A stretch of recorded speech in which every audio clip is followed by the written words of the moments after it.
Hey everybody, it's me, John Ward, and welcome back to another Dark Park Film Reviews. And today I have a very special guest. That would be Phillip Trickey, OGP. That's that guy right there. And we are going to be discussing Krampus movies. And yes, I'm telling you, I'll let people know now. I am sick, and I feel that these movies made me worse. I felt better, and then I'd put on another one, and then I would get sick all over again. So sorry about my voice or if I start coughing. So, but this is I even came prepared in a suit. I wanted to be very formal to this. So, and it's cold, so this is nice. So, how did you figure out about Krampus movies? When did you first hear that these things were being made? Can I first say your voice sounds fine, very reminiscent of a more recent Miley Cyrus. So you're doing good. Yeah, you're doing good. Nice. I was hoping yeah. more for a Demi Moore, but okay, I'll take Miley Cyrus. Okay, Sure. okay. You know, Wrecking Ball, Miley Cyrus. Correct. Yes.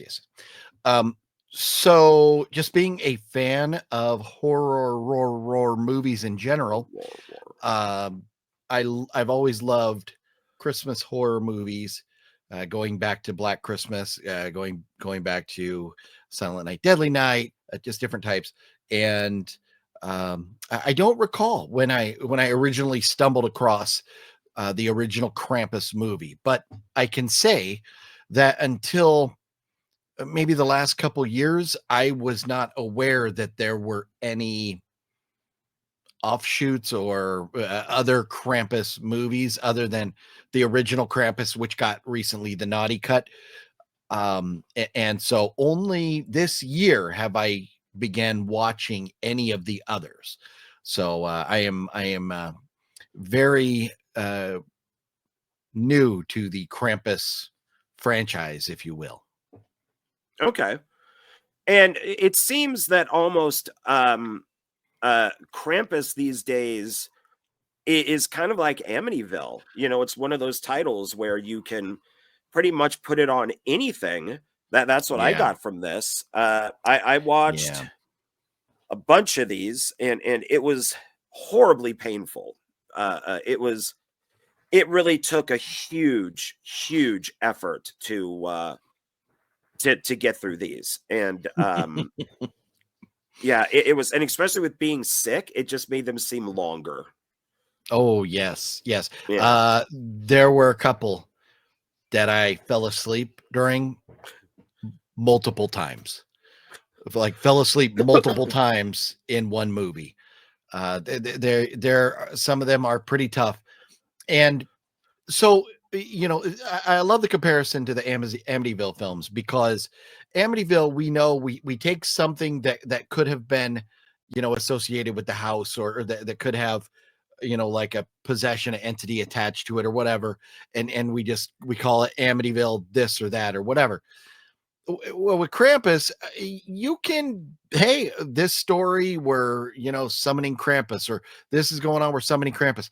There's a couple of these movies that I'm like, why Krampus? What does Krampus have to do with anything that's going on here? But then there are, you know, some that like, okay, Krampus makes sense. But I'll tell you, there's one movie in the lot here that is far and away better than the rest, and then the rest, man, it's it was a tough road to hoe watching some of these movies. Yeah, it's I guess it's finally at that point where Krampus just doesn't like attack kids, doesn't kidnap kids. Yeah, he's more of a serial killer now, kind of like a Jason or a Michael Myers. So here's the reason for that with these. One, we're not going to get little kids having their boobs out. And so if we're going for shock value, we're getting a couple of them have, you know, oh, look, there's a nipple. So, you know, we're getting, the audience that wants to see that. Plus, as indie filmmakers with lower budget films, you want the shock value, you want the kills, the gore, the blood, all that stuff. It's going to be hard to achieve that level of shock or just that good horror, value with kids on a lower budget on an indie film. So I kind of think it wasn't intentional to go away from kids so much as it wasn't convenient. Okay. All right. Yeah, because some of them do have kids in them, so they definitely, put out a casting call for kids, and then other ones, there's not one kid inside. So it's yeah. And so you can almost make it. I'm surprised they haven't done it yet. Like Amityville Krampus. Hey, you know what? That's a great idea. That's a great idea. Nobody steal that. Copyright John Ward. So what's a storyline going to be? How are you going to attach Krampus to that house? You need Krampus's bell, and then somebody found the bell and then took it to the Amityville house, and so that's they were collecting these horror items in the Amityville house, and they found Krampus's bell, and so there you go, Amityville Krampus. There you go. That man. So I figure. Oh, no, forget it then. No, I liked your idea. I was going to try to pull something up, but it's not working. It'd take too much time. Wow. So there you go. So we got our Amityville Krampus script going. So yeah, I mean, hey, you can basically, all you got to do is have some very, very loose gray area connection and go for it. Yeah, and there you're going to get the Amityville fans and you're going to get the Krampus fans. So you've doubled your audience. Copyright John and Phillip. Yeah, Copyright John and Phillip. And all I ask is, if it happens, the Krampus cannot be wearing just a rubber mask, and the Krampus cannot be wearing stupid gloves that for his hands that you can see bend because they're rubber. I know which one you're talking about.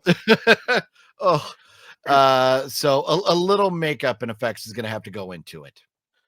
I don't know why, because even with shooting on a low budget, you could still have your effects artist do something with the mask, maybe put some blood on it or some scrapes, or do something with the eyes or open the mouth, but instead it's like they just buy the mask and that's what the person wears. So it just looks like plastic or rubber. Just all you got to do is take it and stomp on it in the dirt for a while and just make it look worn and get the hair dirty, get it matted and knotty and stuff. Not like it looked like it came straight off a shelf. It really did.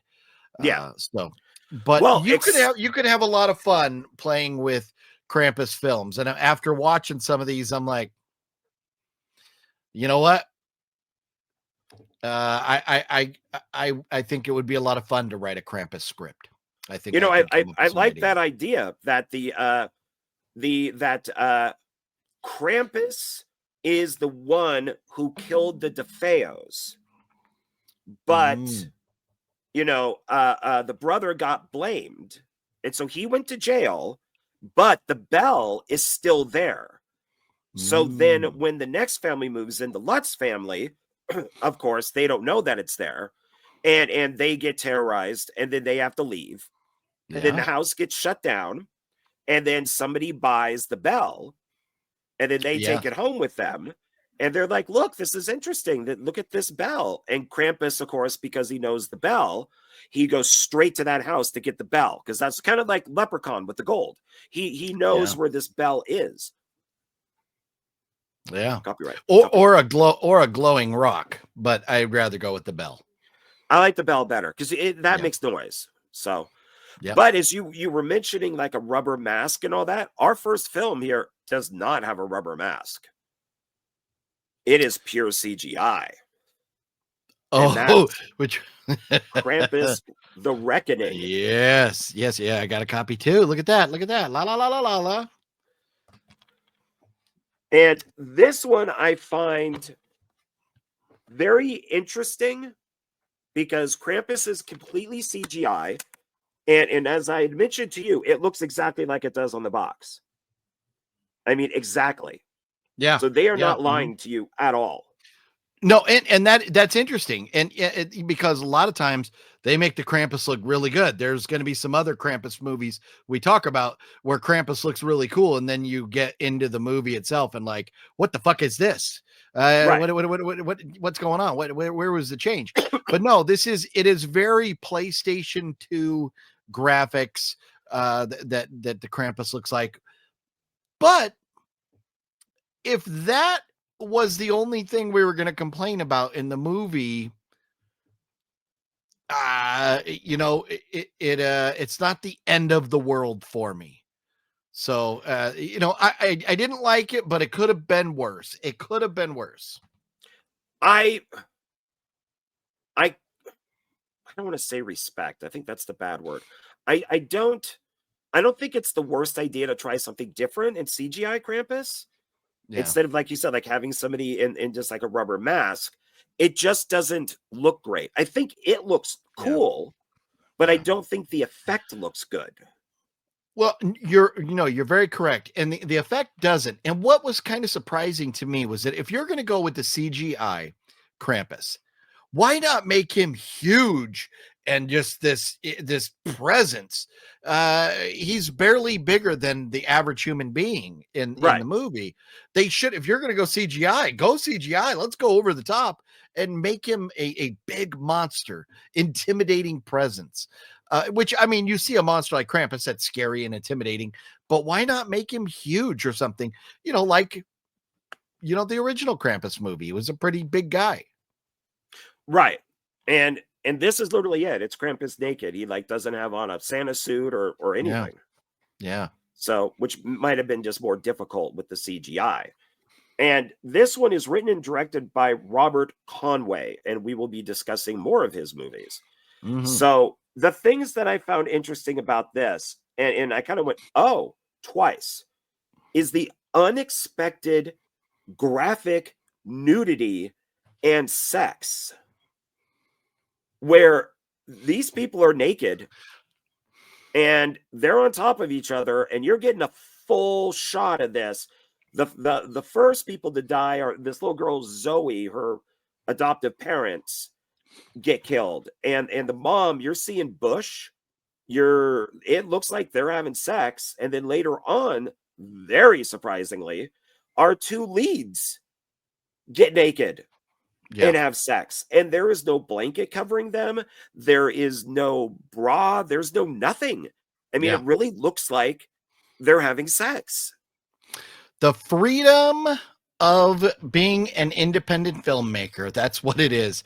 If you have, especially with a company like Uncorked, hey, you and I know, David Sterling. Take David Sterling, for example. He wants movies and he wants boobs in his movies. So, I mean, it sells, there, as much as it's easily available on the internet, you could just go Google it or whatever, but people still want the boobs in their movies. And so it's a selling point. I get the adoptive parents, but not our two lead actors. That I was not expecting at all. Maybe a shower scene from the actress, but this was pretty graphic. Yeah. But and so with the what was her name? The one that was the doctor that turned out, we're doing spoilers, right? Yeah. So she turned out to be was Zoe's older sister, right? What? I had to go back and rewatch that. I'm like, when did this movie turn into that? Yeah. So, when she realized it at the very end, because, throughout the movie, you have the girl is there, and then she's researching her and they can't find anything about her and things are disappearing and stuff. So there's like a presence messing with her mind. and that has blanked out of her mind that she even had a sister. And I have a real problem with somebody forgetting that they have a younger sister. I don't care how traumatic the event is. I could see forgetting memories of the sister or what happened to the sister, but forgetting that she had a sister at all was a little bit of a stretch for me. But as her mind was going crazy, she was like dreaming. This is the doctor later in the movie. She was dreaming, and it was her mind was all over the place. And that's where the sex scene, I think, was a dream. She woke up crying, and then she goes in the shower. Man, her crying when she woke up, God, that was such horrible acting. I didn't mind her for the most part as an actress. That scene was terrible. And it's like, look, the director should have just said, hey, you're revealing everything. The audience knows everything about you because you're here, butt ass naked, humping your cast mate.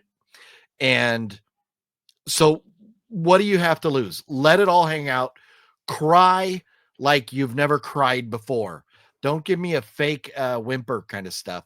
So that kind of bugged me. But that, like, the sex, the stuff, I was okay with it. It didn't really shock me, but the amount or the level, how far they went with it, I think was the shocking part.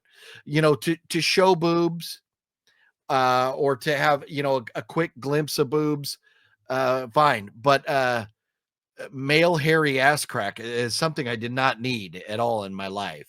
That was yeah, that was a little, yeah, should have put some nair on there. But yeah, and this is a very different Krampus because this is in a city, and the Krampus burns people up who are bad. So this girl Zoe is sending it, which is weird because she ends up being like a ghost girl that other people can see. But she has a Krampus doll with some chains on it, and then she takes the chains off, and then that sends, which the doll looks better than the CGI, and it goes and kills the people that she doesn't like. So you have like her abusive step parents, you have a pedophile, you have a drunk, but Zoe's kind of a bitch. She's not a very nice person. So maybe, she calls a burnt girl, ugly. So maybe the Krampus should have gone after her. But I think because Zoe was this ghost girl, Zoe is also like a demon. And so I think it's Zoe was, not really Zoe, or Zoe became a demon, and that's what allowed her to kind of control Krampus. So she was a bad girl, yes. But I think in that sense it worked. But this is the problem. Krampus is okay. Krampus is going to go after bad people. We're adding layers to Krampus because never before in a Krampus movie are we seeing somebody with like the doll making like, what do you call those? The like a voodoo doll. Like a voodoo doll. Thank you. Like having a voodoo doll and then Krampus kills whoever. No element of Christmas to this movie at all. It was like voodoo doll killing the older, fucking with the older sister, and then, trying to kill her, and eventually doing so. But where was Christmas? And unless I missed something, so the backstory, which you get like probably 10 minutes before the movie's over, you get the backstory where the older sister, who's now the doctor, seeing the little girl, figuring out that the little girl was around like 20 years ago, and she should have been, in her late 20s or 30s or something, but she's still a little girl. When she figures that out, and then the aha moment that this was her sister, and so, and I forget the doctor's name, the psychologist, the child psychologist, the lead actress. But when she figures all this out, it's the memory of her like doing something that burnt down their house and killed her parents and killed her sister. And so was this at Christmas time or anything? Like why are we making a Krampus movie that doesn't revolve around Christmas? That was my biggest flaw with this. But I have a list of other things here, but did you notice Christmas at all in this? I mean, unless there was something in the background, but I don't think I really remember anything. I mean, the doctor as a little girl was trying to summon Krampus, and she lit the candle, but she blew out the candle, and somehow the house caught on fire, killing the parents and the little sister, who then she, I guess, just like blocked from her memory completely. Yeah, see. Yeah. And then wanted to become this doctor to help children, like abused children. And then that's when she meets Zoe. But it's very weird. Two other things that I had a problem with. One was the pacing. I kept going, there's something wrong with this. There's something not flowing correctly. Yeah. And I think it was the pacing and the ADR. There was something off about the ADR, especially with the lead actor, the bald guy, and how he kind of just kept talking like this the whole time. He never has a normal voice. He talks very low. And it's like, speak up, dude. Like, what do you speak up? Like, I didn't understand what he was doing. And that kind of bothered me. So while I'm watching it, I'm going, okay, they could have cut there when our lead actress leaves a kitchen, instead of having her go all the way to the door, exit through the door, just as she turns and walks away, just cut to the next shot. It just seemed so long in some areas. And but with how crazy this is, I kind of had fun with it in a way, because it's so outlandish. Yeah, well, and I'll tell you, as far as the other Krampus movies that I watched, and I've seen 5 now. I think this is my, if I'm not, I want to be clear when I say this is not a great movie, but it would be my second favorite out of the ones that I've watched. And the surprise nudity was, I mean, I was like, wow, ballsy for a Krampus movie. But I thought the story, they were onto something with the idea, the storyline, they were onto something. And we find out later about the two of them being sisters. I wouldn't have made her a doctor.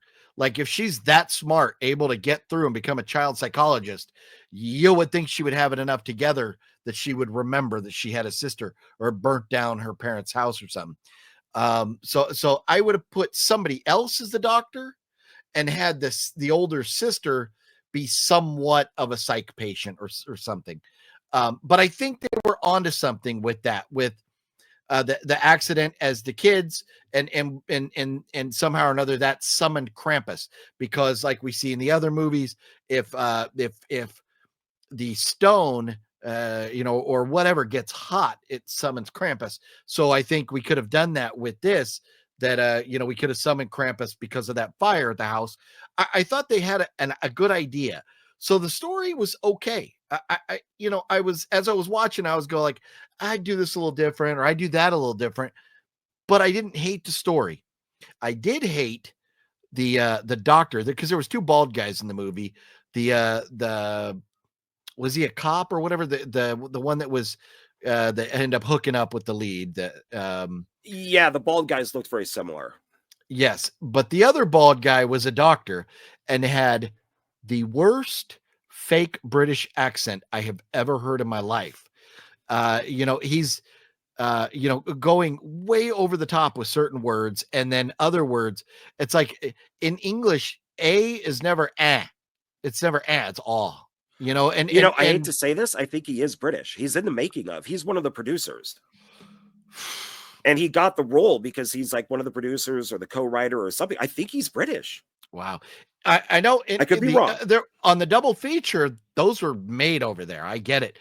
But this, if I don't know what the fuck he was doing. Why some of his words were very British, some were very not. And I just, it sounded like a terrible fake accent to me. It bugged me.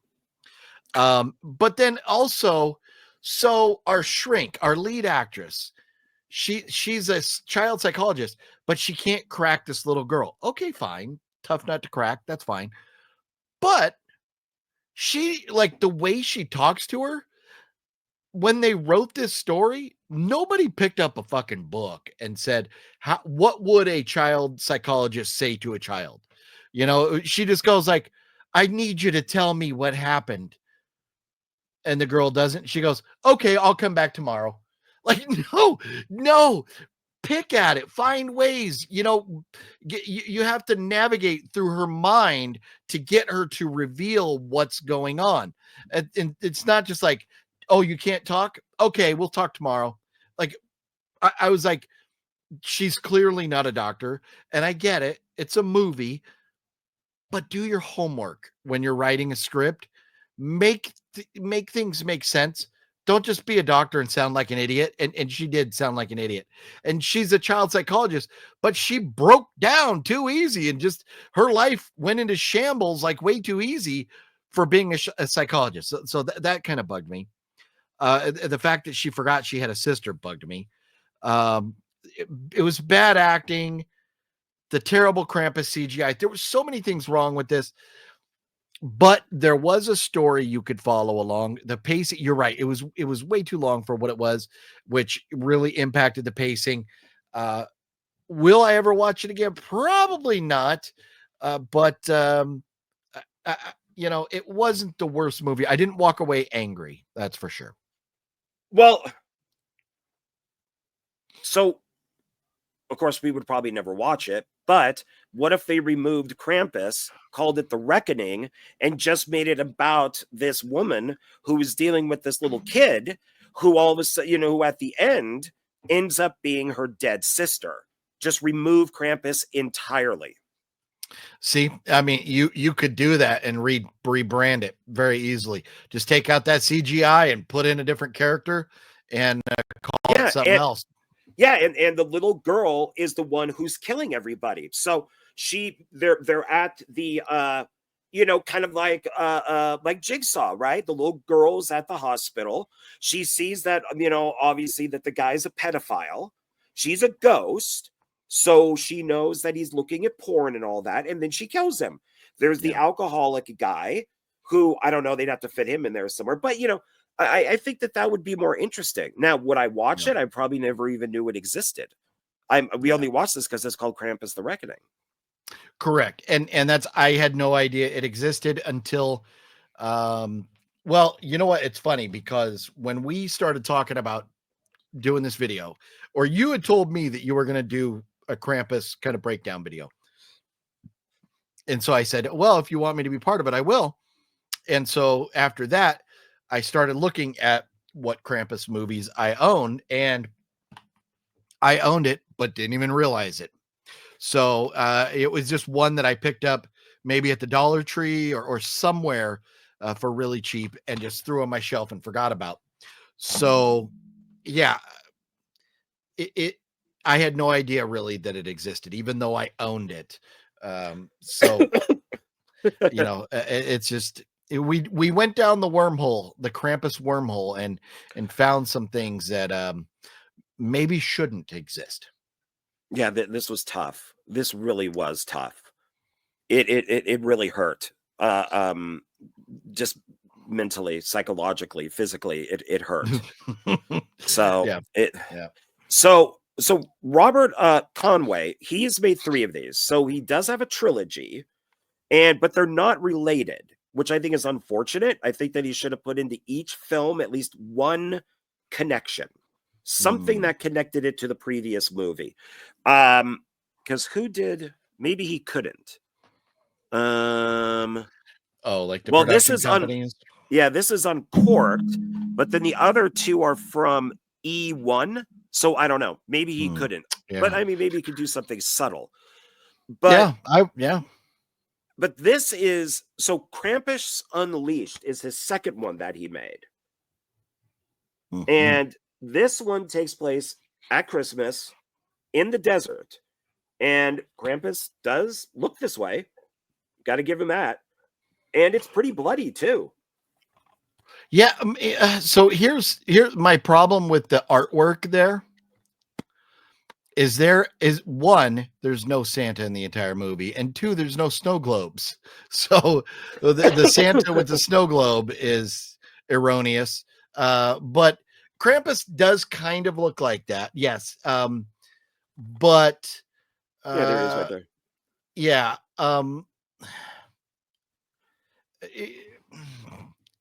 It it could have been better. You know what? There was like a really solid attempt at some of the effects, and like Krampus running around. This movie had a lot of potential. It really did have a lot of potential. I think I liked it. One, it has a weird nudity scene again. All of a sudden, out of nowhere, the chick who we do not think is our lead actress becomes our lead actress, and then it decides to go take a shower to get blood off of her, I think. And then it's just boobs galore. So once again, it's like, oh, okay. Yeah, well, the nudity in this one was really when in the hot tub scene when the boyfriend shows up. Oh, So yeah. yeah. So now, and so obviously this director enjoys putting nudity in his movies. More power to him. We're not complaining. But it is a little random. And so this movie, it was all over the place. And it started off great back in the timeline didn't really work if you do the math on things, but it started back in like 1898 with these people digging and they found this rock that summoned Krampus. And that opening scene, the pre-credit scene, I was on board. I was like, okay, the acting a little bit subpar at points. But the camera work and everything was pretty good.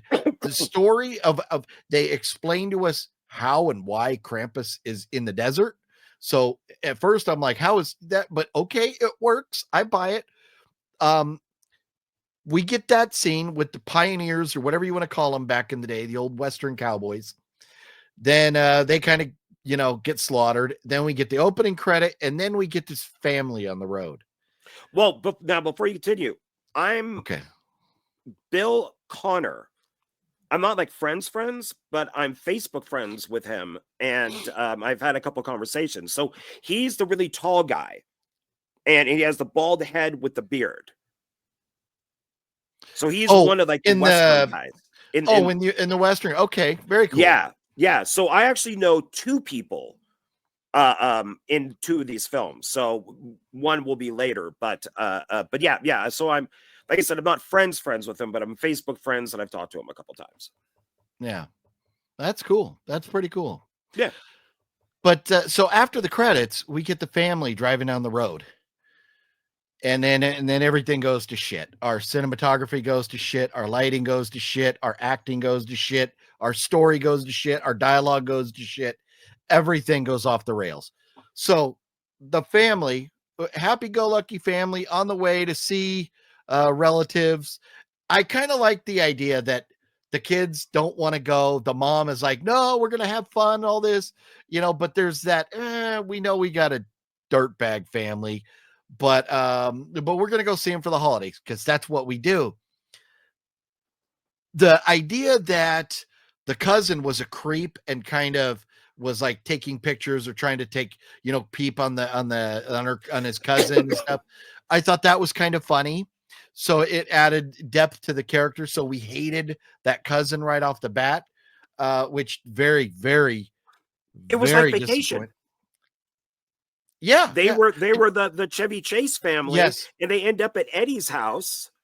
And that is a very good comparison. But the cousin, I wanted him dead first. He Oh he yeah, just there I is wanted him. behind the scenes, and he seems like a really nice guy. That's the Oh, thing is yeah. him. So I'm going like this actor is such a dick, and he is doing such a good job. He has to be a nice guy. And then when Yeah. I watch the behind the scenes, he seems like a nice guy. That's funny. That's funny. But both of the families, the interactions when they're traveling to the grandparents' house, were just, it was bad. You know, they stop at this store, which is like the fakest looking store ever. You know, like it had like a half of an aisle with things hanging up and nothing else except the one guy walks up with the 6-pack of beer. Like, where did you get that? There's not a cooler in sight, but whatever.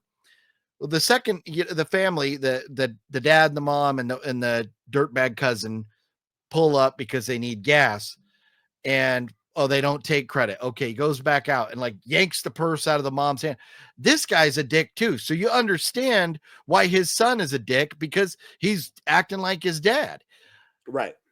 But it was, I understand what they were going for, but they didn't do a great job getting there. They just made them all annoying, and the acting just was very, very bad.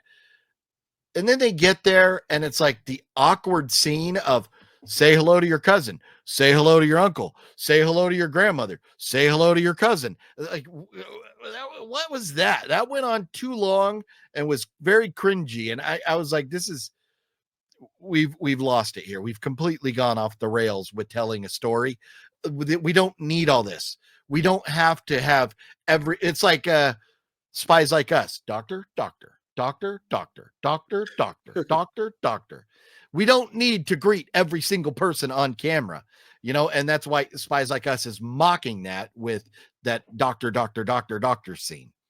So we fail there, but I'm like, I'm hating almost everybody in this movie. And you have the one dad who's who gets killed first, gets his arm ripped off and stuff. He's like maybe the one likable guy, like him and a grandpa sitting there having some drinks at night. He's like the kind of nerdy do-gooder dad and stuff. You kind of like him, but most of the characters in the movies I just hated. I'm like, I gotta have somebody I gotta root for. And yes, who you think you don't think the girl that shows up later is whatever her name was. You don't think she's going to be the lead actress. You don't think she's going to be the main character. But once she shows up out of the blue when they're out panning for gold, then you're like, we like her. Now we know who our favorite character is. Why did it take so long to introduce her? She should have been, involved somewhere or another. She had so much cleavage showing. It was amazing of the amount of cleavage that she was showing. Yes. And, the director later in the film rewarded you for your patience with sticking through it it was just a preview. Yes. By fully exposing those breasticles. But anyhow, we meet her and then, we go back and it's just like, they all hate each other. It's tough to watch movies, and I understand you need conflict, but it's hard to watch a movie when everybody hates each other. So, I mean, I was having a tough time with, and the cousin, they know he's a creepy perv, but they're going to have the little brother sleep in the same room as him. Why would you do that to that poor kid? And then the creepy perv cousin comes in and he's like videotaping his cousin again, although she's like fully clothed, but he's still like acting like he's getting his jollies. And it's like, wait a minute, she's fully dressed. Why are you acting like you're seeing something here? But maybe anyways, just to annoy her.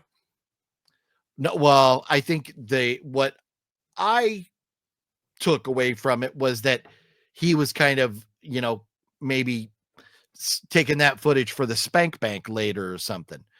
But I don't know. I just Could be. It started off so well, and again, it had potential. And this is what is frustrating, because the Krampus looked okay. They obviously spent a lot of money on effects. They had some good locations between the store was stupid inside, but the exterior was great. The house was great. They were on the road. They had the cars. They had a cast. They had an effects person. And they had some decent like background music. So what happened?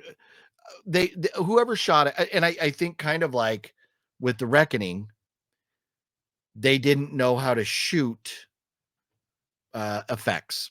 And so I think this is it Robert Conway doesn't know how to shoot effects. And in this one, they had arms getting ripped off, but they didn't shoot it the right way to make it look good.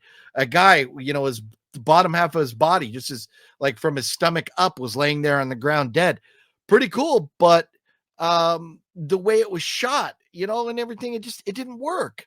So it had so much potential, but I think I don't know, man. I love the fact that this guy's out here making these movies because he wants to. He's doing them his way, but he doesn't know what he's doing. He really doesn't. I am the type of person who will like a film because of its location, and especially if you take Jason and put Jason in the snow, I'm gonna love it. I'm gonna love it because he's out of Camp Crystal Lake. He's in the snow. Blood looks great in snow. So if you take Krampus, just like The Reckoning, and put him in a city, I'm gonna like it more than if he was just in a place with snow. So this one I did enjoy because it did take place out in the desert, and I like that, and I did like that it was very open to showing the Krampus. It was very open to showing the effects. I do agree with you that stuff could have been shot better. And I think that but these movies are, yeah, and the kid finds the rock. So where they were going to go down and they were like panning for gold, the kid finds the rock that glows, which when it glows, that means Krampus is near. One thing I don't understand with all of these movies is we always have to have the history of Krampus. Yeah. Don't we know the history of Krampus by now? Like, how many more? If I made a Krampus movie today, do I still have to explain what Krampus is, even though there's 20 movies out?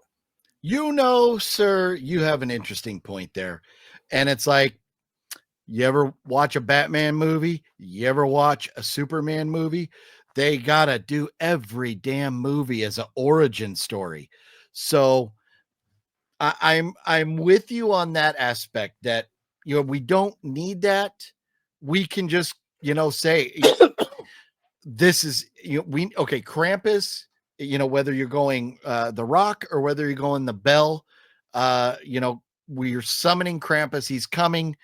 But the problem is all these movies, Krampus has a different MO. He should be, whether they're adults or kids, he should be going after the naughty people around Christmas time. And so we're taking him out of Christmas and we're taking away the kids and we're not worrying about who's naughty. We're just maybe killing everybody. So the fact that we're changing the MO, I think, makes us need a backstory. So I think if some of these folks that are making these movies would say, okay, the foundation of this movie that I'm about to make is the legend of Krampus. And the legend of Krampus goes that he comes back to kill, or to take, down to the underworld or wherever, the naughty kids. If we're going to go with that, go with that. And then we're fine. But the problem is we're all over the map with these. And so I think that's why they all kind of have to do their backstories. But now the kid, them going panning for gold, I kind of like the idea. The uncle was like a dick, and he's like, well, let me go get the panning kit. And it's one pan. Like, it's not a panning kit. We could have done a little better with that. But the fact that they're going to go out panning for gold, we could have come up with a little better story of, whatever. I did like the gold rock, the gold nugget on the shelf that was the grandpa's and stuff. And the reason they went out panning and how he found the rock, that was all. I had no problem with that idea. Execution was but that idea of that, okay, this is how we're getting Krampus back, because the douchebag cousin who's smoking cigarettes when he shouldn't is smoking ash falls on the rock. That summons Krampus. Okay. But we're switching from a bell to a rock and we're doing different things. So we do kind of have to explain, because, you know, maybe the audience might not know what's going on. So I get what you're saying, but it's frustrating, but I think it's the fault of all these filmmakers doing different things with Krampus. Well, yeah, I mean, I get if it's a different origin story. You know, they're in the Old West. This is why Krampus came back. But they all seem to be the kid thing. It's always, and we know Krampus kidnaps the bad kids. We already know this. So I guess you just have to take that story and incorporate it into the new story that you're doing. So Yeah. we're going to get that with all of these movies in some sort of way. Here's the thing. To me, I think if I'm going to write a story about Krampus is going to be going after the kids. And in this one in particular, Unleashed, it was the exact opposite. I mean, Krampus didn't go after anybody. They all went outside when they should have just stayed indoors. You know, the guy in the hot tub, you know, who went out with a bang, but okay, he was already outside, and Krampus came and chopped him in half and everything. Okay, the rest of them, there was no reason to go play a hero. Or maybe like the dad and the grandpa. The grandpa's like, you know what? I'm going to pull out my, you know, rifle and we're going to go find out what's going on. And then after the uncle comes back and dad and grandpa are dead, nobody else should have left that house. It should have been immediately, get your asses in the car. We're leaving now. You know, there's no hesitation, no goofing around. So they didn't take it serious enough. You know, these deaths that, oh no, we're going to go find. And I kind of understand Grandma. Grandma was maybe the best actress in the film, because she's like, my husband, you know, I got to go out there and find him. She didn't care if she died because her husband was gone, you know? So the problem is it was Krampus going after adults or killing adults, and the kids were all the survivors. Krampus movie should have been bass backwards, you know? And if I was to write this, Krampus would have been killing the kids or taking the kids. The kids would have vanished. We didn't need to kill them. We could have killed them, or we could have just had them vanish. And then the parents would have been freaking out, because where are their kids? What happened to the kids? Maybe the first guy gets offed. You know, he just, you know, you know what? You got to have sex with the big boob girl, so you die first. And then maybe you know, the parents go out to look to see what's going on, and they tell the kids to stay put, and then they come back and Krampus has ravaged the house and taken one of the kids or something. I mean, I would have gone that route and then made the parents more scared that their kids were gone. So any parent, your biggest fear in the world is, you know, your kid getting hurt or abducted or something. So you know, to me, they went about it wrong. But I'm not the filmmaker. I am the viewer. I'm the audience. It's their film. They can write the story they want to write. Just in my opinion, I would have done it differently. Well, you know, the asshole kid, I think, dies. It's like it's very, very, very end, right? Yeah, whatever that is that he's trying to get cell phone service, because we don't see him he runs past them in the mine. Yeah. And then, which they say that Krampus is indestructible, but yet they think that they're just going to kill him with a mine explosion. No, it was, Krampus had to be buried like under earth. There was the old guy read the legend of how to kill Krampus, and he had to be like blown up under earth with that rock and stuff. So they went down there with the rock. They did what the legend in the book told the old guy to do. And yeah, and they all ran out, which is hysterical because it's the middle of the night and they run out. Now it's broad daylight. We're supposed to assume that they were in there so long it's now morning. We should have just waited till the evening and shot that when it was dark again, but whatever. But yeah, they're all out. because and the cousin took off on his own, so he's wandering around lost by himself.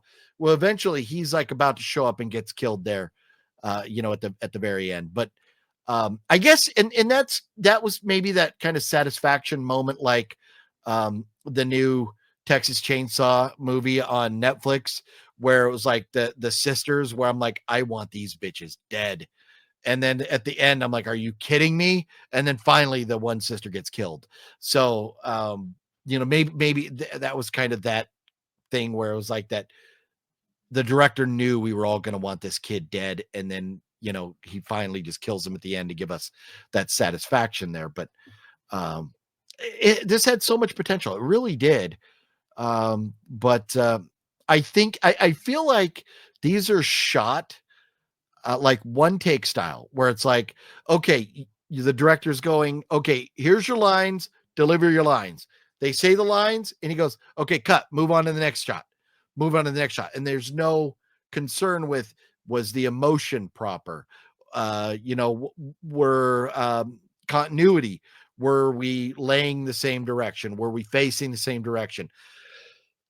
In the car, which is hilarious. The kid is in the back seat and the sun is coming down over his face, which makes most of him a big shadow, except for this one little place. Then we cut to the mom, and then we cut back to the kid, and the shadow's gone. You know, it's like, oh, what happened? Where did we turn a corner or something? Like, so the continuity was definitely an issue with it. But these two, Reckoning and Unleashed, are way better than the other Krampus movies I watched. So, well, aside from obviously the original one, but the other, man. So it could have been a lot worse, but I didn't hate this movie. Again, I didn't hate it. It just had a lot of flaws. Right. Well, so now this is still Robert Conway, but he didn't direct it. So that's Krampus Origins. His DP, who the cameraman from Reckoning and Unleashed, directed this. But Robert Conway like wrote it, produced it, that whole type of thing. Okay.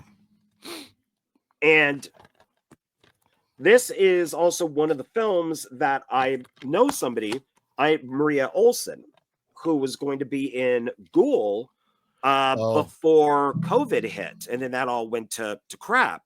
But she plays the lead nun in this. And it does say it all began here. I know there is no origin. There's no origin story at all. This is not what Krampus looks like. He looks like this. He actually looks like somebody from like Isengard. Yeah. Or Lord of the Rings. Wow. But what I give them credit for is it is a period piece. And it takes place during World War I.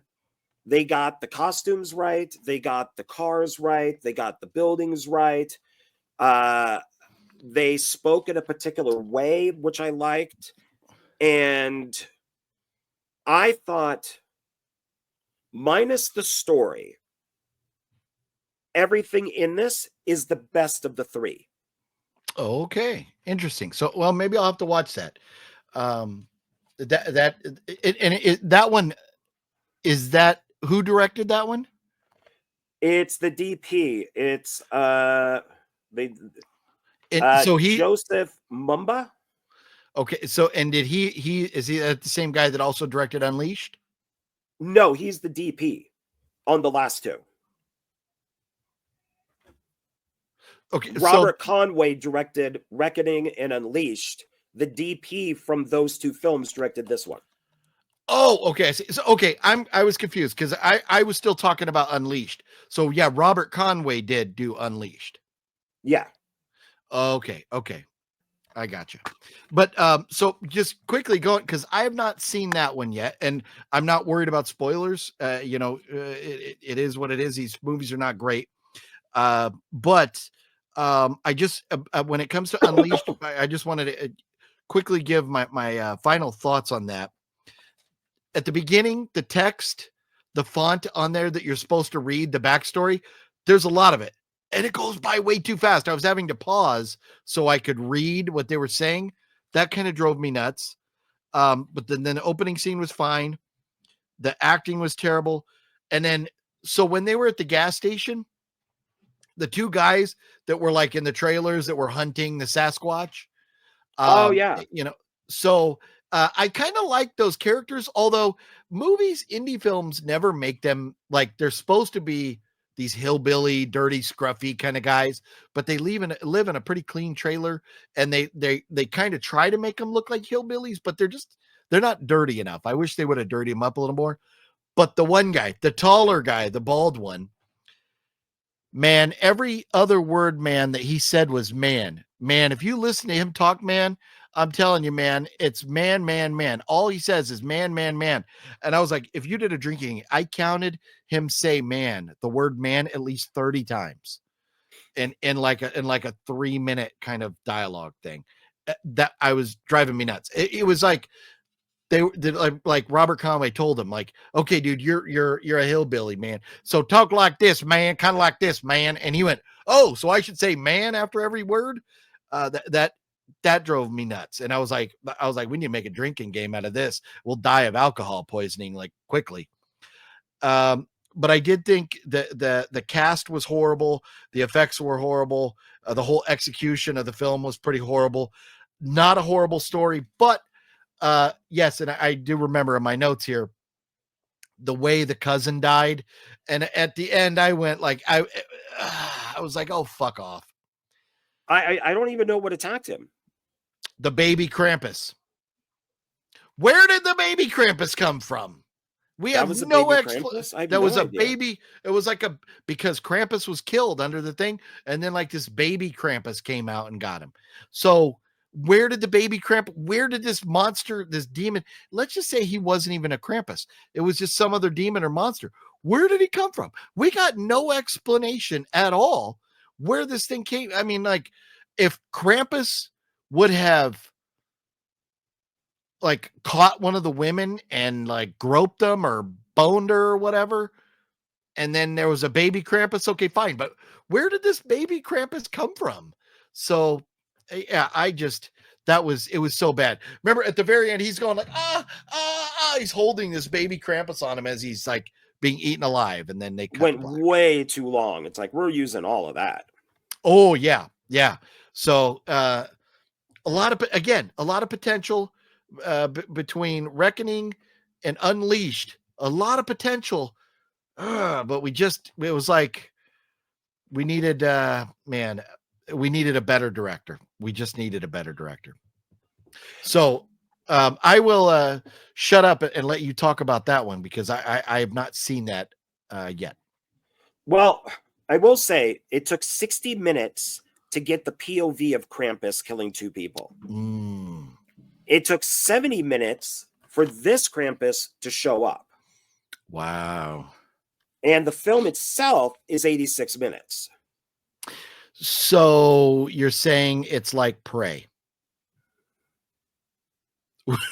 where we don't get the Predator for the first hour of the movie. Oh, sure. Yeah. And I'll just read the back. It's pretty short. The First World War rages on when a group of American soldiers find a mysterious artifact that could summon the ancient evil of the Krampus. After men are killed in action, the artifact is sent to the commanding officer's widow, who is a teacher at a small orphanage. The orphans accidentally summon the Krampus, and the teacher and her pupils are forced to battle this ancient evil. You know what? You're dealing with kids and teachers and stuff. That sounds like it has a lot of potential. I really thought that they did, because I was really hoping, I'm like, man, they must have had a bigger budget. They must have, because this looked really good.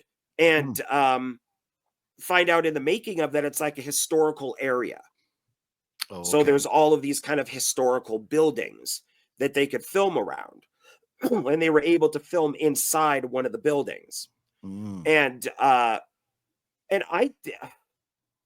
it just, something happened. It's like, dude, this could have been the best one. And then Krampus shows up And the lead teacher, because Maria Olsen plays the head nun, and then there's another woman who kind of plays her assistant. And Maria Olsen is like the mean nun, but she's not mean, but she's the mean nun. And then the other one is like the nicer nun. And then you have the teacher that's there. And she finds out that her husband died in World War II. So the guy brings the flag, she brings in his belongings, and she's going to leave. And it's Christmas, so there's no trains. And so she has to wait. And the girls, one of the girls is an alchemist. And so she plays with all of these, you know, liquids and all that stuff, you know, like tail of a lizard and, you know, foot of a goat. And she plays with all that stuff. Then you got the goody two shoes. They look too similar. I kept thinking they were the same person. And then you got the rest of the girls that are kind of, you know, just like random, the girls and guys. Like one guy's a stutterer. You get the two school bullies, which I thought was funny. Is there's always in the background is this guy who's like 6 foot something and kind of big, but yet he just lets the bullies beat up on people. Oh wow! You know, yeah, it's like maybe you should have changed him. You know, made him the bully because he's so intimidating. Yeah, but yeah, they finally summon Krampus, and he shows up. And he has a wand, like a staff, that takes the children. And the teacher has to stop it. And, of course, at the end, you know, all the kids come back. Which is kind of weird because some of the people who, like, died, came back. But the kids, I guess he just kidnapped. Huh. Well, but it was not bad. But that's kind of Krampus's MO. He doesn't kill him. He takes them and puts them into snow globes and puts them like in a prison for eternity. So, you know, the idea that he's not killing these kids, I'm fine with. But if you got, you know, a movie, to me, when everything at the end, everything that happens throughout the movie is undone at the end because it was a dream or, whatever the case may be. Hellfest is a perfect example. You're thinking people are getting killed, but they're really not. That's frustrating. So yeah, that may have bugged me. I'd have to see, but it's a horror movie. It's not supposed to have a good ending where everybody comes back. So I probably would have had a problem with that. Yeah, maybe I think the adults are dead. But I think I saw when the kids come back, I'm like, wait, didn't that person die? Like die? Yeah. But I could be wrong about that. But she gets the Krampus book, and there's a spell in there that can put the Krampus back in the book because that's what released the Krampus. And so that's what happens is she does the spell and the Krampus goes back into the book again. But I'm sorry. Go ahead.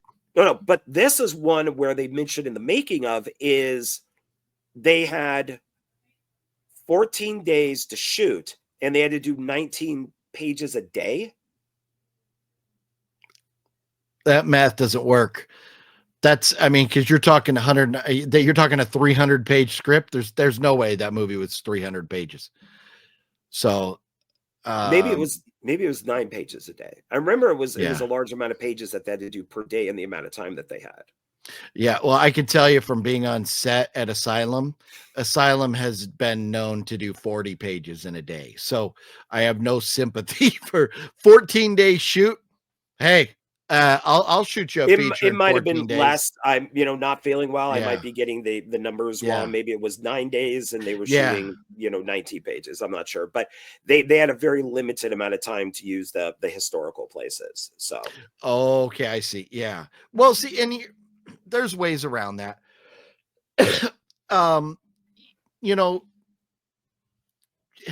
That's filmmakers get so narrow-minded, and this is one. I'll go ahead and throw Tom Knuth under the bus real quick.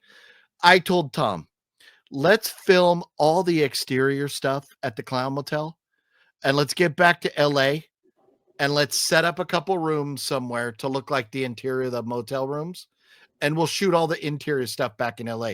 So we don't have to do the whole damn movie in 5 or 6 days. No. I want to shoot it all while we're there. Man, it caused a lot of problems. So I understand what they went through as a filmmaker in trying to, get the best out of these historic locations that they could. But we probably could have done a better planning with that. But just going back to some of the things with this trilogy right here, like in Unleashed, there's a guy that is it not the grandpa, but the guy that they went to that had the book that knew the spell how to kill Krampus. Yeah, that guy was the old guy in the trailer. He was supposedly there in 1898. It was what he was saying, was that he was there when Krampus was brought back. And he I'm like, okay, so in 1898, if you were, let's just say you were already, let's go 15 years old, because back then it was different. So maybe you were born in let's just say 1885. You're 13 years old. How fucking the dude would have been like 110, 120 years old at this point. So no, there was problems with that timeline. But when you mentioned the book in that last one there, that's what they should have done to connect all three of these movies. They should have had that same book in all three of these movies of how to kill the Krampus. That would have been something simple like that. Would have been great. Or the same rock, the same stone in all these movies, or the stone and the book, something like that. And I mean, they could have went, you had the kids, all the kids in the, where did you say they were? They were in a orphanage. An orphanage. It's like Annabelle, the one where they're at that house and the girls are all living there. Okay. The second Annabelle movie. Gotcha. So, or was that the Nun? It wasn't the Nun or the Nun. They're also at, but that they a monastery. Okay. So, but imagine, I mean, if we were using our heads here, if you took from that orphanage,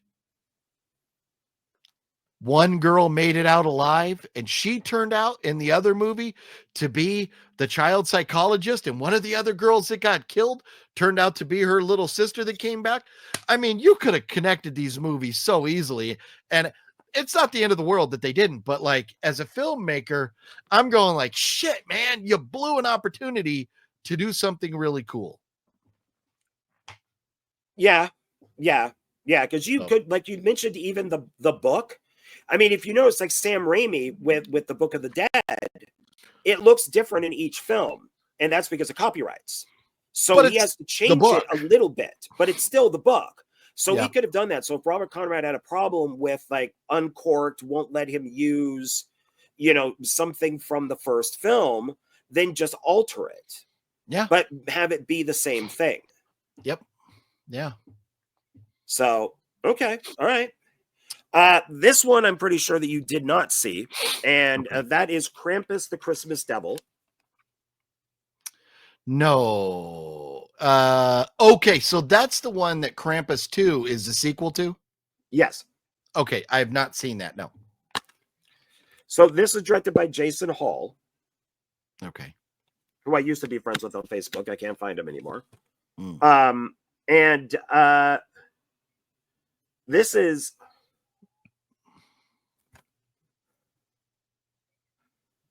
I mean, it's Christmas, it's snow. The Krampus doesn't exactly look like this, but he does have the whole Santa Claus suit. And he is a creature. The funny thing with this is Santa Claus is in the movie. And Santa Claus fucks with the kids just as much as Krampus does. So really? Santa Claus is the one who brings Krampus the list.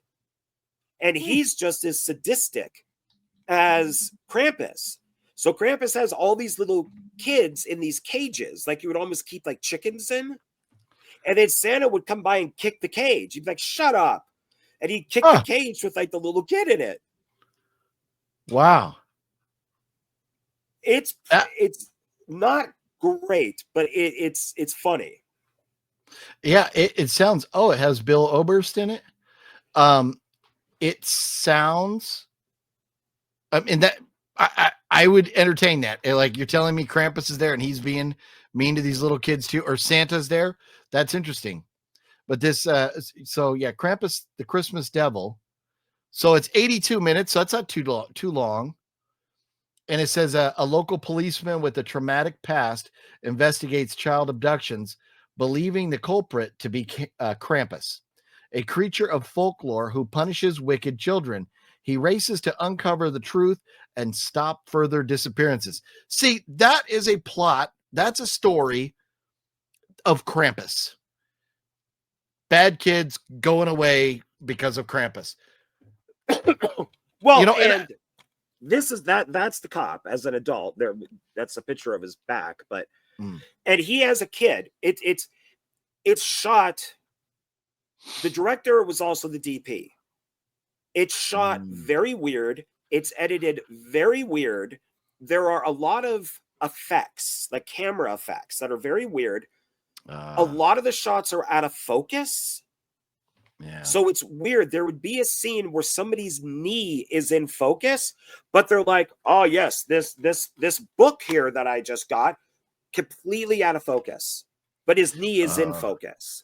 So they used autofocus when they were filming then, and it focused on the wrong thing. It's very possible. And so when the cop was a kid, he got kidnapped because he was a bad kid. He got kidnapped by Krampus and then thrown into an ice river. And he escaped. And so he's had this thing for Krampus ever since. He becomes a cop, and that's his big thing, is to find these missing children. So one of my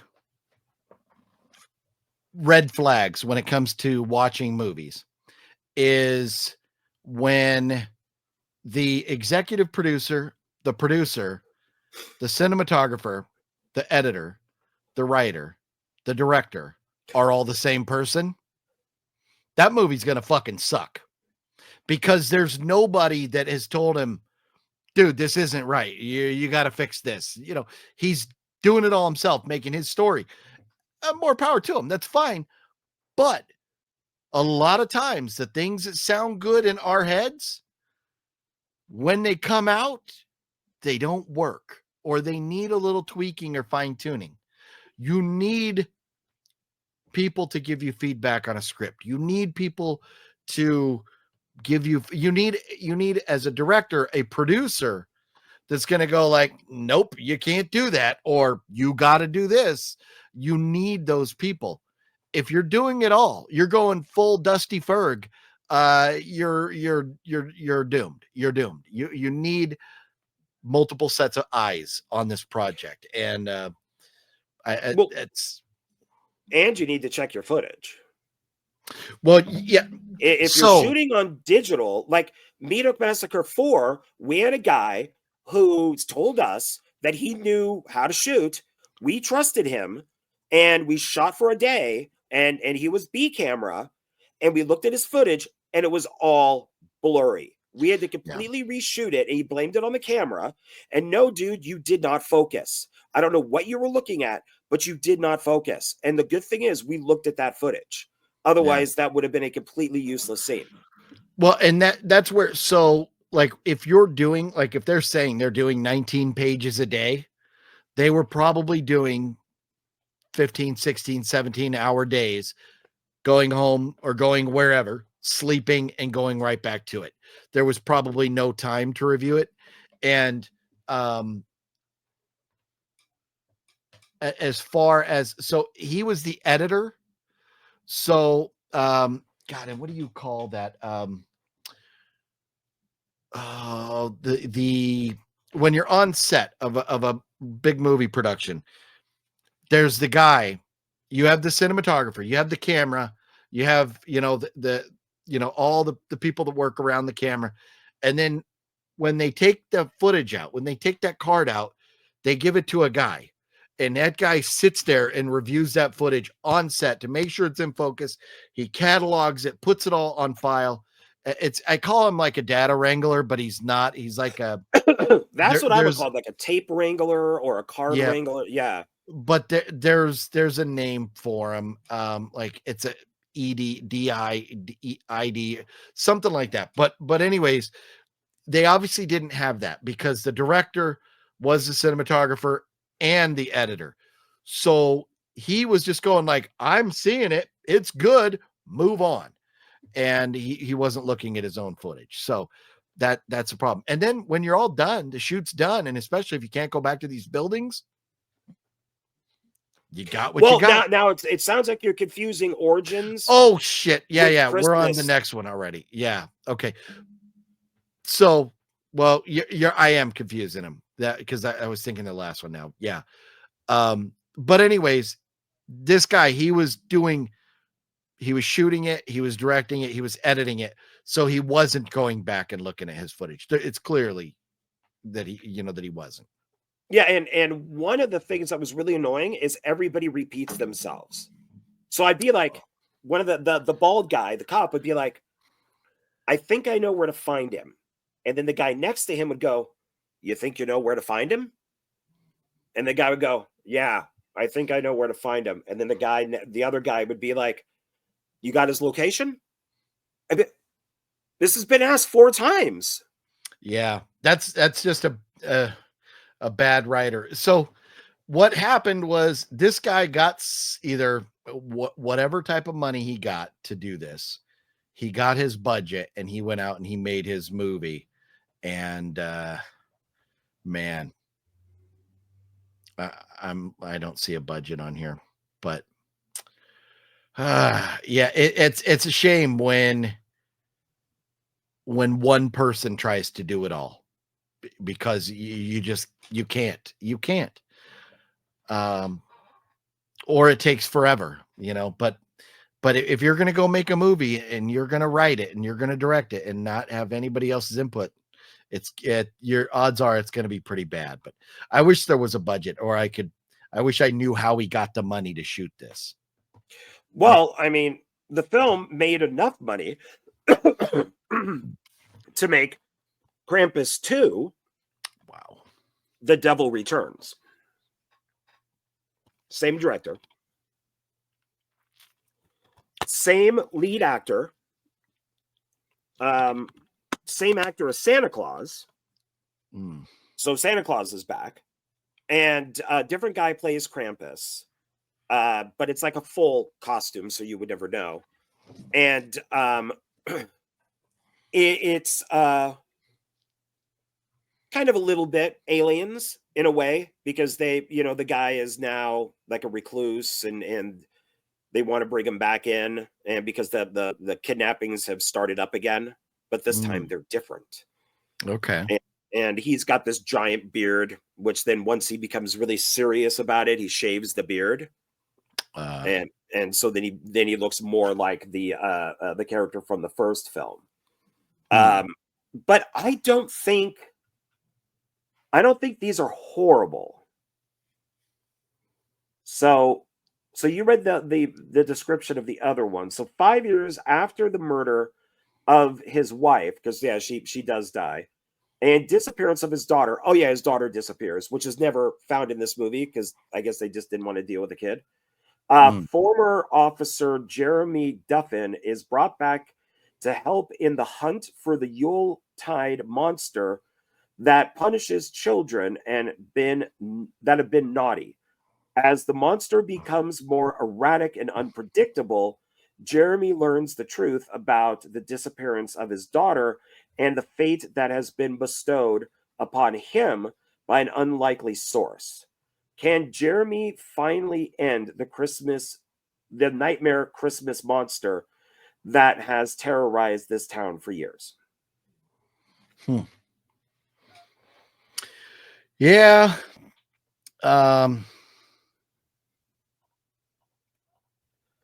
They're not horrible. They're not good, but they're not horrible.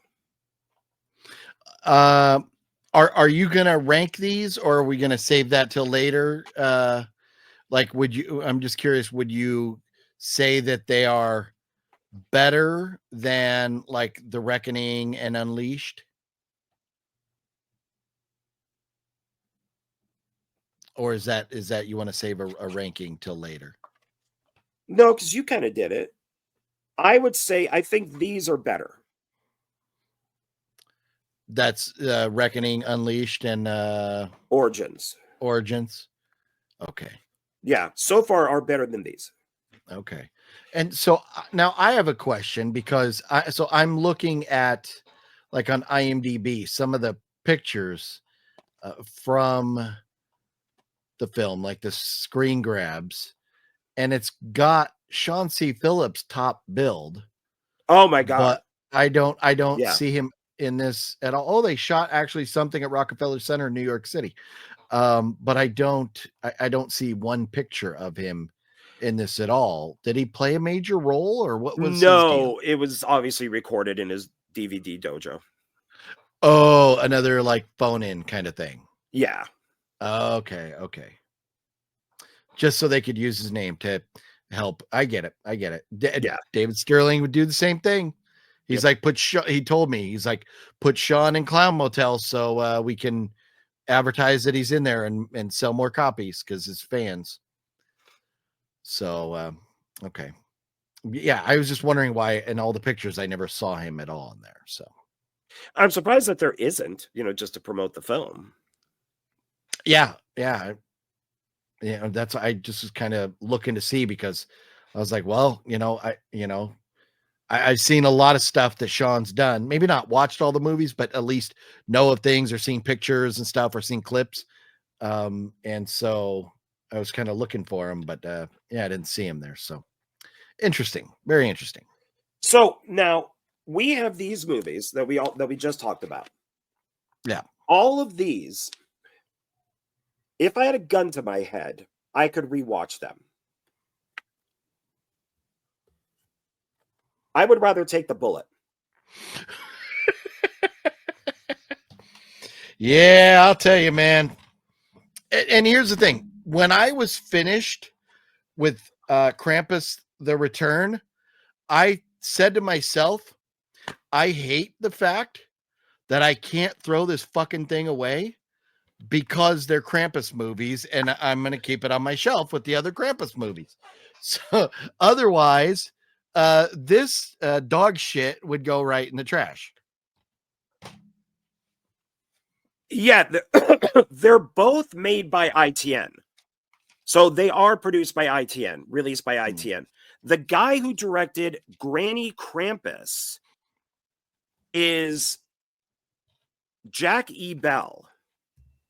And Jack E. Bell has done some films for ITN. He's one of their regular guys. He does not have a wiki, so I have to go off of IMDb, I guess.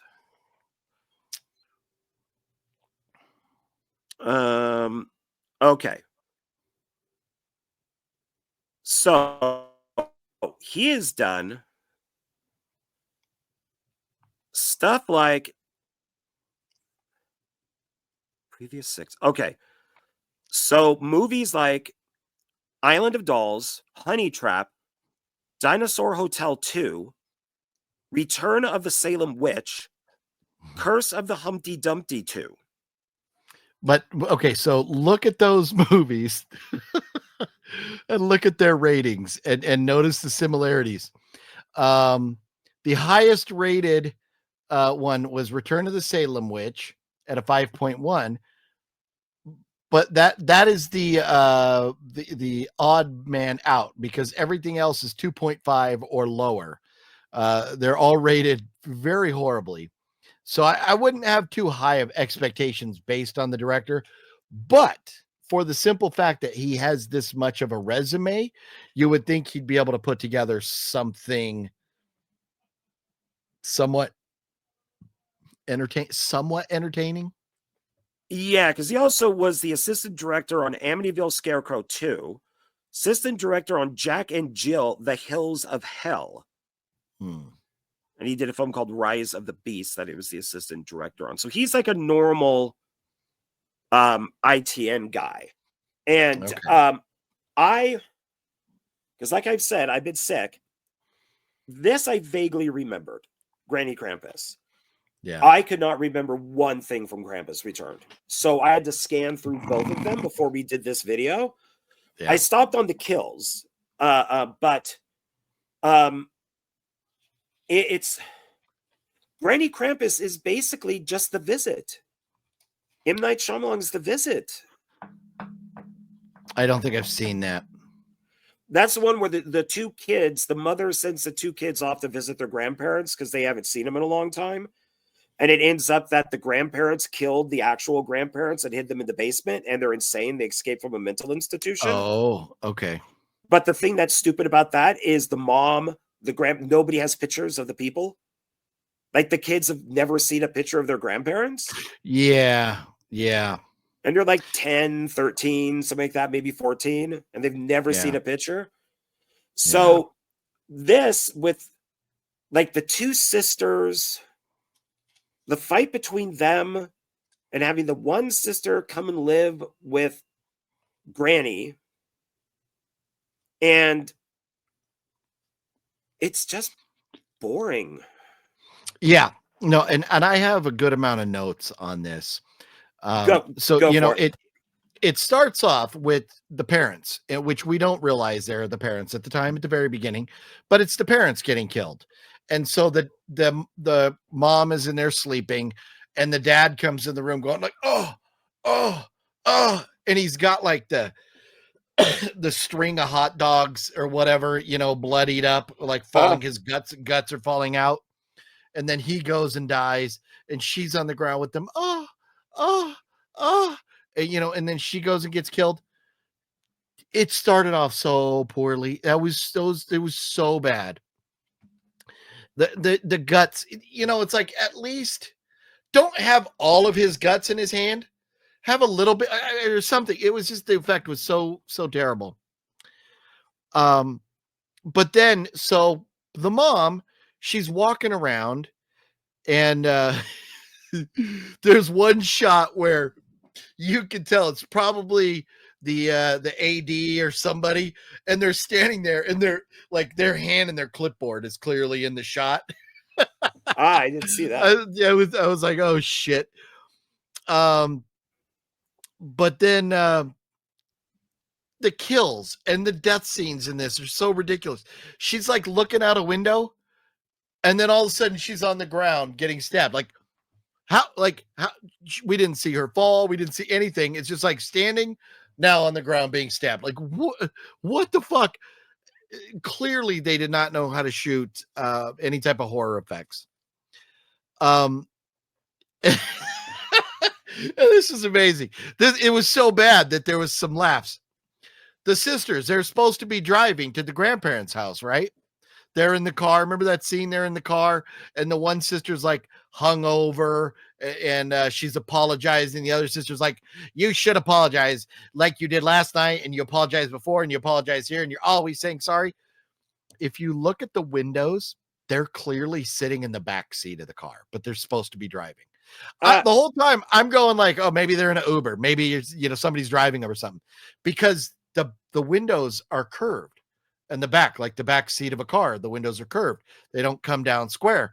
And then when they get out of the car, you see the curved windows in the back. So somebody was sitting in the front, pointing the camera at them in the back as they were pretending to drive. Hysterical, poorly executed, solid idea, but poor execution there.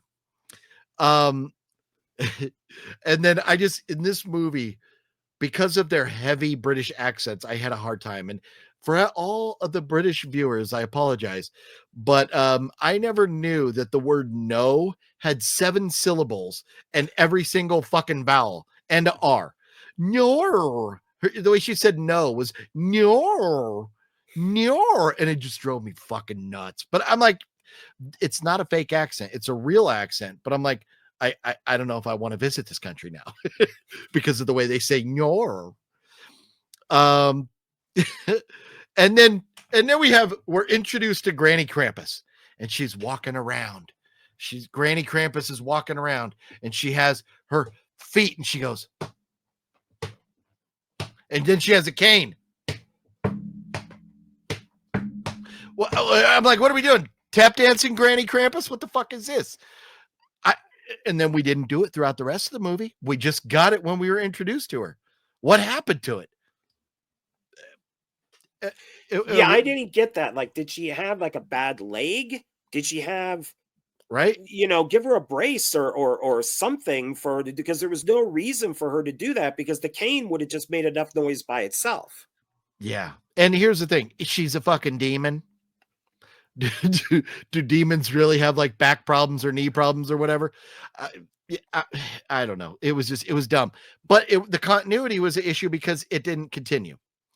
Oh, that's true. Yeah, it was an actual, like demon. It wasn't like somebody in a mask. Well, it was somebody in a mask, but but I mean, but Krampus is a demon, so I mean, like, yeah.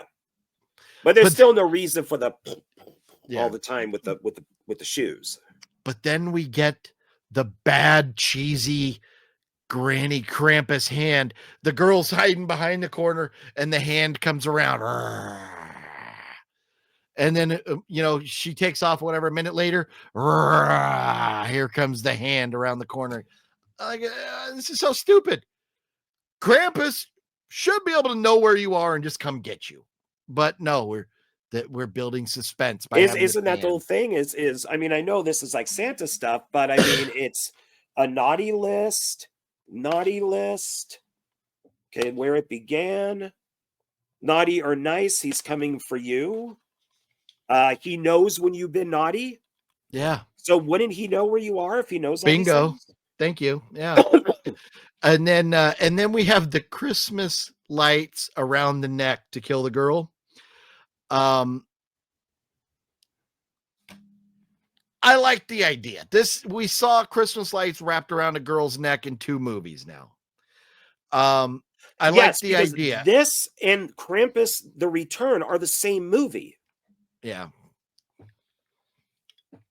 And so they pull the lights around her neck, but you still hear her going, ah, ah, ah. If you can go, ah, ah, ah, that means air is getting into your lungs. So you're not being choked. So stop the breathing. Okay. And actually make it look like the things are tight, and maybe wrap it all the way around the neck, not just the front. Like it was the execution. The idea was good. The execution was terrible. And then all the way we're at the grandma's house, and she's being this weird old creepy woman with her brother that apparently she's boning or something. Yeah, there's some weird incest thing going on there. But I had no idea till halfway through the movie that this was like their grandma. I just it like didn't sink in, because the way they, like you said, they'd never seen her before. They didn't know who she was or anything about her. It was very weird. And then my last comment, she goes, "We should go play board games. Board games are half the fun of Christmas." What? Who made this up? Board games are half the fun of Christmas. I think the director was really stealing from The Visit, because the grandparents were very sweet and very nice. They were basically the Wicked Witch from Hansel and Gretel, because they wanted to cook one of the kids. They even put him in an oven at a point. And I think that's what he was doing, is that he wanted to kind of make her this really sweet, loving, oh yes, I'm really into the holidays and all that. But what I texted you about, my favorite kill out of all these movies, where kind of the dickhead son, who I guess is just there to get money or something. Yeah. He goes outside, and Krampus, or Granny Krampus, comes up behind him with a very obvious plastic knife. Yeah. And we see the throat being cut. Yeah. Blood spray on the car and some plants. Yeah. He falls to the ground. The camera then goes up him. His stomach has all this blood on it, and it goes up to his head, and there's no blood on his neck. Yeah. Yeah. Like they forgot. Oops. It goes back to them not knowing how to shoot effects and not having continuity people. It just, Such poor execution. That was, you know, I think you're looking for an explanation of what happened. There isn't one. They just failed as filmmakers. They just fucked up. Yeah, I mean, at least throw some ketchup on there. I mean, you know, Just fake something. blood around there. Just some They had enough for his evidence of stomach. some blood. Yeah. Well, Like, I mean, did they shoot that scene like 6 months later? And they're like, oh, yeah. fuck, did we cut his throat? Or did we stab him in the stomach? Yeah. I don't know. I think we But the stabbed thing him is, in the stomach. if when they showed his neck, if they would have showed blood on his neck, I would have been okay with the blood on his stomach because he was standing up when it was cut. The blood would have went down. Yeah, It would have been fine, but there was nothing on the neck, and it was just, it was like, oops, you failed. Well, and then when the son finds him, he's got all the like the intestine type stuff in his stomach, so his neck still isn't cut. Yeah, yeah.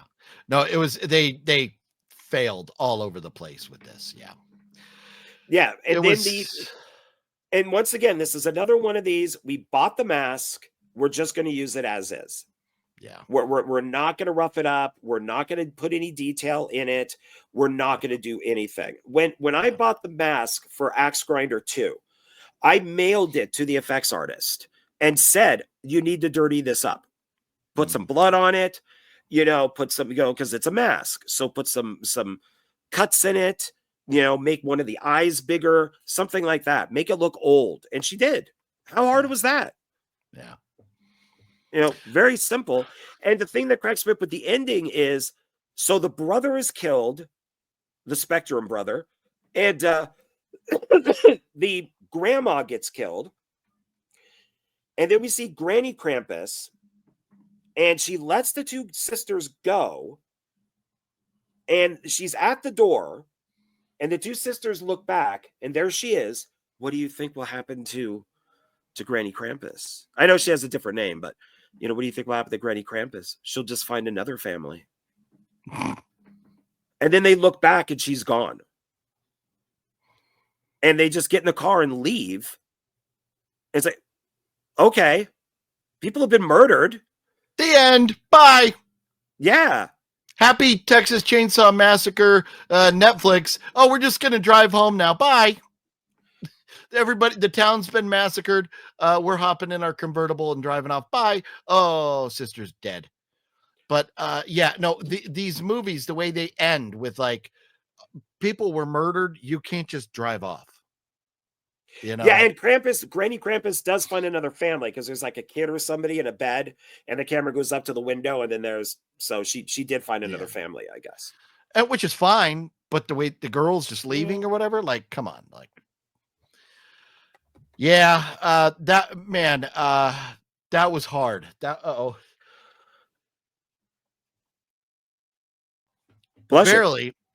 Barely got the mute. Hopefully, I muted the sneeze. I was.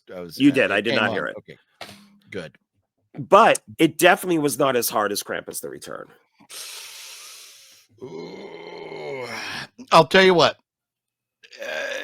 Krampus: The Return was worse, but Granny Krampus, for only being like 80 minutes or less, I fell asleep 4 times. I kept having to rewind and go like, okay, where was I? And it took me a couple days to get through it because it was so fucking boring. And I was watching both these movies going, these are dramas about this family fucking drama. And Krampus is like an afterthought. It's more about the fighting between the siblings or whatever. Well, that's what I thought with Krampus Origins is the director went to the money people and goes, you know what, man, I got a great script for a World War I movie. I got this location with all of these historical buildings. I got a costume, all historical. This is a good movie about a woman whose husband has died and what she's going through. Can you make it a Krampus movie? They went full asylum on it. Well, okay. Oh, that's a great idea for a movie, but I need Mecha Piranha. We're not, make this happen. So yeah, you're right. So and this one confused the hell out of me to where I did not. I got a cat right here.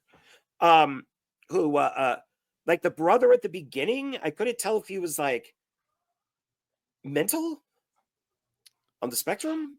Oh, the one that supposedly killed himself? Yeah. So you were supposed to be confused, and that's the problem. They failed. The filmmaker failed because you're seeing him, and he's losing. You're supposed to, as the audience, go, "Is he crazy? Did he kill himself? Did he just in his mind see Krampus, or did Krampus really come kill him?" That's what you're supposed to wonder until later in the film. But they did a bad job with it. But the brother was obviously traumatized because what happened to the parents. And so he's going through this. He wants his sister to come, but they fuck up so quick in this movie because he calls the sister and goes, "Hey, I got the house all decorated. Come on, you're coming for Christmas, right?" And she's like, "Well, no, I got to be here, because they already I have plans and stuff. I can't be there." And he's like, "But but I decorated. The house is all decorated. It's all ready for Christmas. And this is the 20th anniversary of our parents getting killed. I need you here." And she's like, "Well, maybe I'll come, whatever." They get off the phone. He kills himself, or Krampus kills him. Move on to the next day when she finds out about it. And she's, again, horrible. "Oh, ma'am, are you related to so-and-so? Oh, yeah, bad news. He killed himself last night. So you might want to come on down to the house and pick up his shit." I'm like, what kind of, like, I get it. We got the point across, but the phone call was cheesy. But she gets the news of her brother being dead, and it's, I'm so sad. I'm so sad. And then the boyfriend hears her crying, comes into the room, and she's like, "Oh, my brother's dead." And he's like, "Oh, what? Your brother's dead? Oh."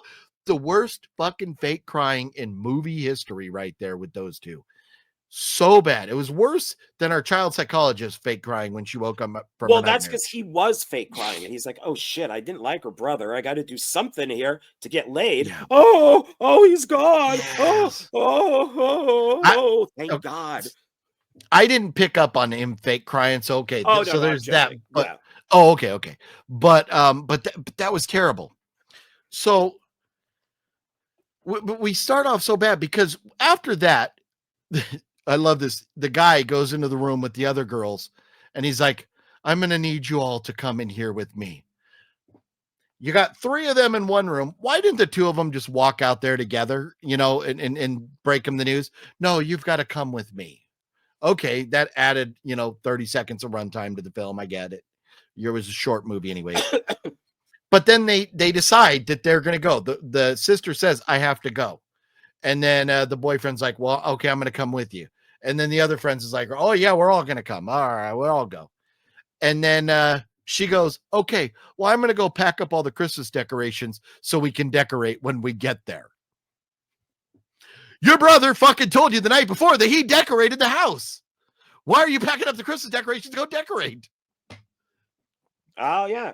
And did he blow his head off? So wouldn't there be blood everywhere? Right.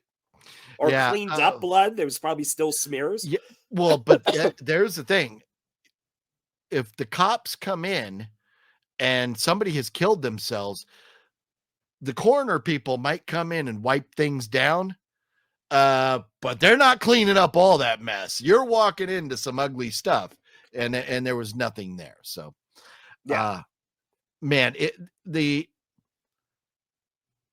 Well, and our lead actress, not a stitch of makeup. No, Man, did she look rough. And she kept doing this all the time with like right up here. Yeah. It's like stop that. It's like you don't have any makeup on. It's like you don't look good. Just throw on some lipstick or something. They be camera friendly. Yes, I think so. In person, I'm sure she is a very pretty woman. She has good bone structure and all that, but you're right. If she was rough, the camera didn't like her. That is clear. I think that was just lazy or lack of focus or lack of budget or whatever. But Or maybe somebody was scared to tell her, hey, you need to put on makeup. I mean, it's different. It's, in person, a woman could walk around and not wear makeup, but on camera, you got to put on some makeup. So yeah, you're right about that. I did notice that. I thought that was kind of weird. Like, I was like, this girl is not, she's not ugly, but man, they're doing her no favors here. A little bit of Right. makeup would have really, she would have gone from whatever, like a 6 to like an 8 very quickly, like just with the little makeup. But here's another thing, like with this in some of the other movies, like Krampus goes full fucking Jason Voorhees and is like, oh, this scene I'm killing you with a knife. This scene I'm killing you with a, whatever. Like, like how many different weapons and axes and different things does this Krampus need? Like, I thought Krampus is a demon. Krampus should just be able to go up and rip your head off, not have to walk up all slowly with an axe or something. And I can't remember. I think Granny Krampus and Krampus Return. I think both of them were walking around with weapons, and I'm like, you're a demon. Just go rip their head off. Or you got claws. Whatever. Well, he does have that big hook that he swings. But stick with it. We don't need to go Jason Voorhees or Art the Clown and come up with different weapons or whatever to kill with. Well, both films he does strangle people with the Christmas tree lights.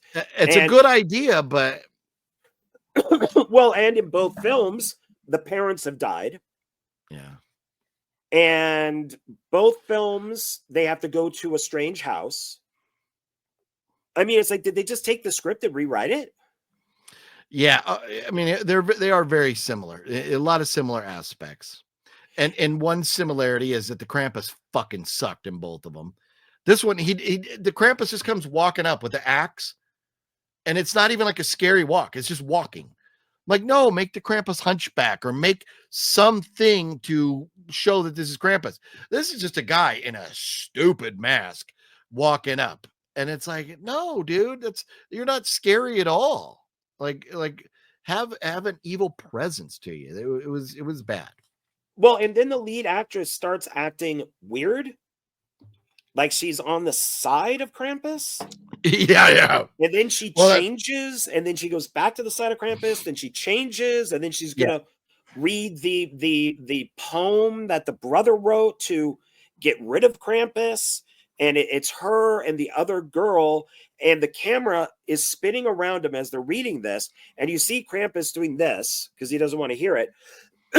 And then when they're done, the camera stops. Yeah. And Krampus is gone. No. Really? You couldn't give us some smoke. You couldn't give us anything. No. Instead, it was, okay, Bob, on the second row, on the second rotation, walk out of frame. And go. Yeah. And he leaves, and now there's nobody there. There was nothing. Yeah. Like, no. And they're like, is he gone? Yeah. It was terrible. So I think I had to guess to kind of figure this out. My thought was, because after that, she goes crazy. My thought is the spell that she read took the evil Krampus and kind of transferred the evil into herself, and then she became evil. Because at the very end, the stupidest twist in movie history, she's in the car, with her friend, and they're about to drive away, and then of course the stupid creepy Krampus hands come up from the back seat and kill the other girl, and then our lead just sits there laughing like, no, this is dumb. Don't do this. But they did this.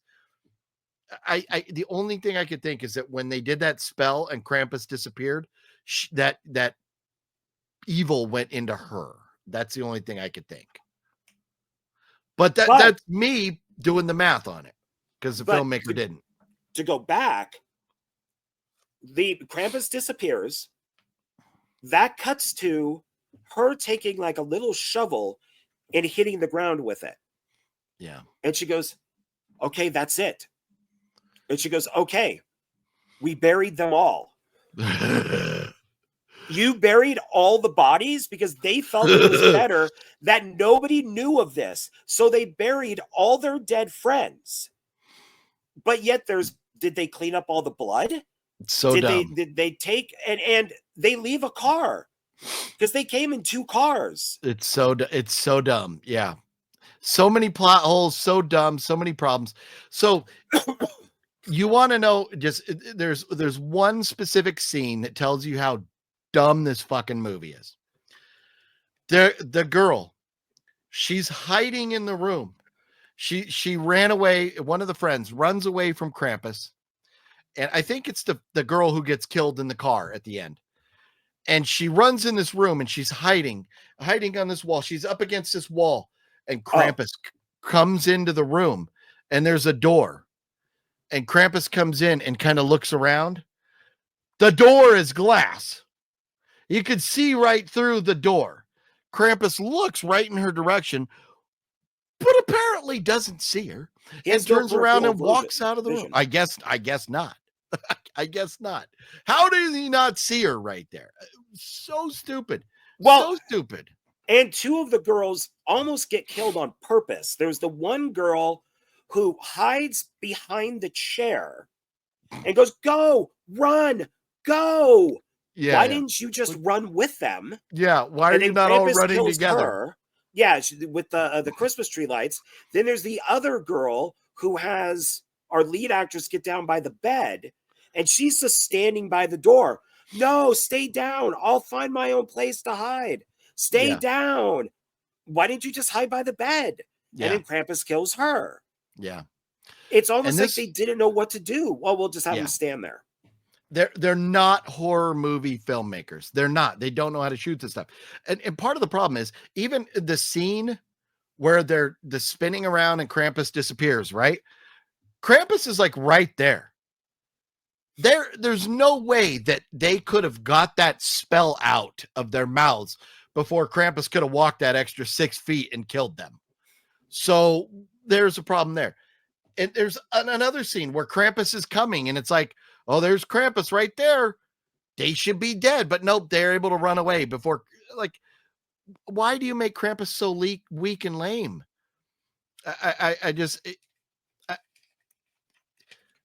They failed so many aspects with trying to make Krampus. I thought at one point I was like, they're gonna take the mask off, and it's not really gonna be Krampus.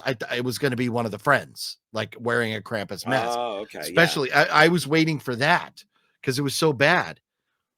I almost thought he was an alien. I thought, ooh, alien Krampus. That would be cool. Yeah. With the lit up eyes. So yeah. And then remember when they're on there, they're on the way to the house and they're lost. And so they see the girl on the side of the road, which they're pulled over, and all of a sudden they're in the middle of nowhere. But all of a sudden there's a hooker walking by. And the guy asked the hooker for directions. I went back and rewound it because I'm like, is that one of the girls? And like, she just left the house. Like she just, oh, I'm going to go have a smoke. And I missed it. Like maybe I fell asleep. And no, it's just some random hooker and a John who picks her up. Yes. And then they get murdered by Krampus for no reason. Unrelated. It's just a way that they put a couple extra kills into the movie. And so I'm going, when they got the directions from the girl, you always in the horror movies, the cheesy, typical, the car pulls over. Oh, we need directions. And the old guy's like, oh, don't go down there. You're going to get yourself killed. Don't you know the history of Camp Crystal Lake? Don't go there. And so I thought, what the girl gives them directions to the cricket pitch or whatever it was. And so they're able to get there. So I go, how is she going to come back in this movie? How is she important to the story? Well, she did come back because she got picked up by, the John, and they went to go have sex, and he's like a real dickhead. So I'm like, why is he a dickhead? Well, okay, Krampus wants to kill him because he's a dickhead. Maybe wants to kill her because she's a hooker. Okay, whatever. That's fine. How is that important to the story? It's not. That's I just a didn't scene. realize that she was somebody in the movie, somebody else. So no, she was the hooker that gave up remember when they were driving to the house and they were lost and they got directions from the girl? That was the hooker, because she was hitting on him right there. She's like, is that all you need? She goes, is that all you need? But then she saw the other girls in the car and she goes, oh, obviously you're taken care of. So that was the hooker. And then we went back to the hooker with the John. But like, we didn't need her in the story at all. We didn't need her at all. It added nothing to the story. So, I mean, that was probably the best kill in the movie, with them, you know, the John getting stabbed and him running back going, I don't want to die. And then him falling down on her. So then Krampus was able to, you know, put the axe. Well, remember, there's another guy. There's two guys, because there's the guy who comes to pick up the axe. And he wanders upon them because the guy's on top of her, and Krampus comes up behind him and hits him in the head with the axe. Oh, yeah, yeah. That was kind of a cool kill, too, a little bit. I mean, like, getting hit in the head. But all in all, man, God dang, these movies sucked. They were so hard to get through, so boring. And my notes, it's more about drama than it is about horror. Yeah, well, this one, we don't really even have to talk about it all. Mother Krampus. I've seen it. I don't remember a thing from it. James Class is the one who directed it, and it's a witch. So it's the same witch from Granny Krampus. Ooh. So it's based on the myth of Frau Bercha, a witch that comes on the 12 days of Christmas, taking children each night. I wonder if that's from Young Frankenstein, Frau Brucha, and the horses go crazy. Frau Brucha. I wonder if it's supposed to. I mean, it could be a real thing. Here's the thing: if it's based off that same character, okay, but it's based off that witch, or it is the same witch from the. No, it's based on. Okay. The two are not connected. They're just based off the same story. Gotcha.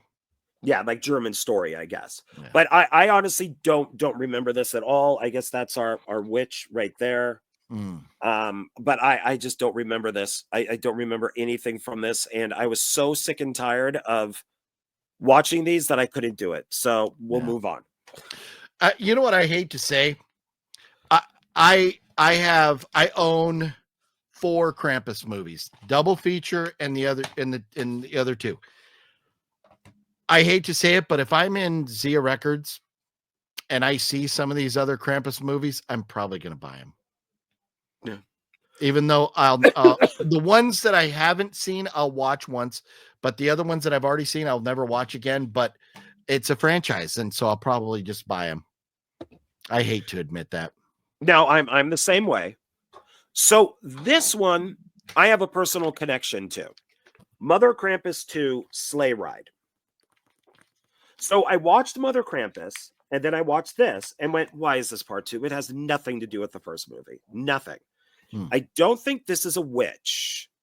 But it does have Roger Connors in it.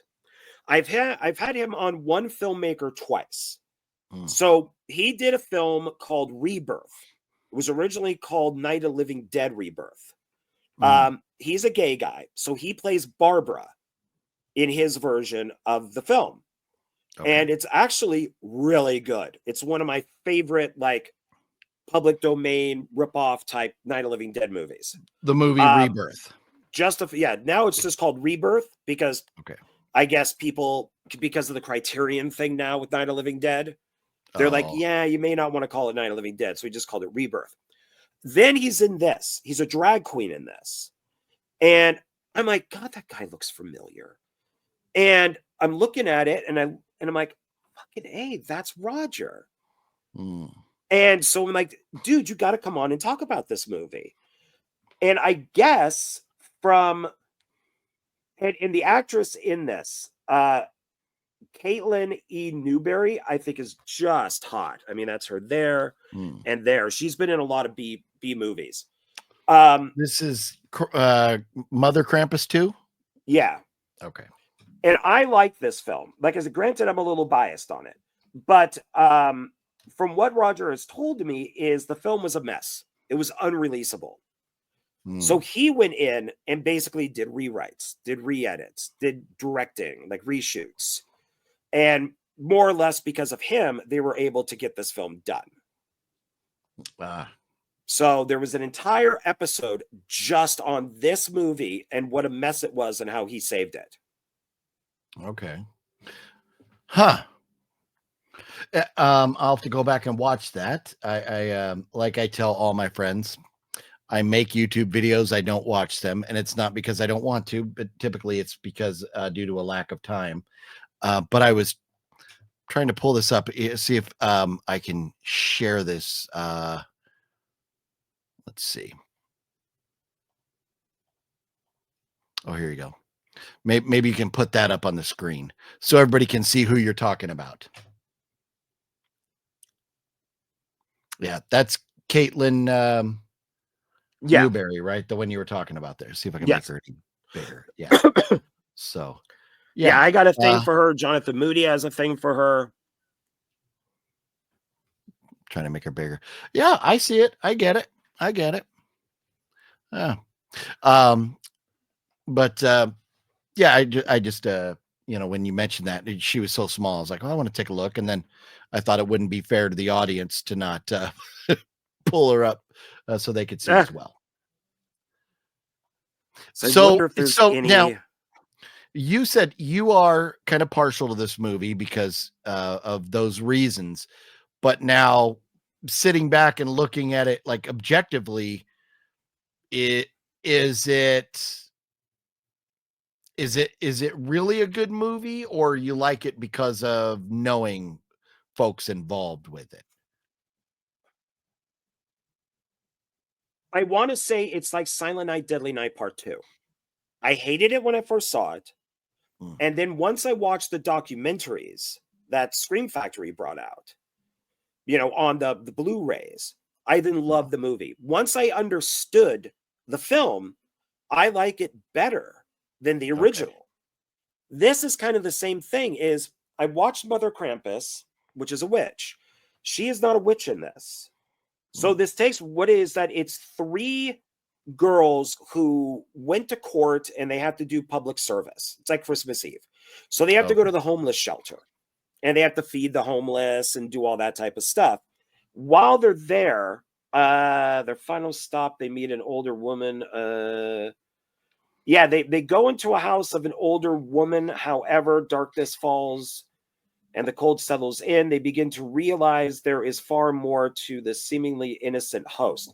So they split from the homeless place because they just don't want to be there.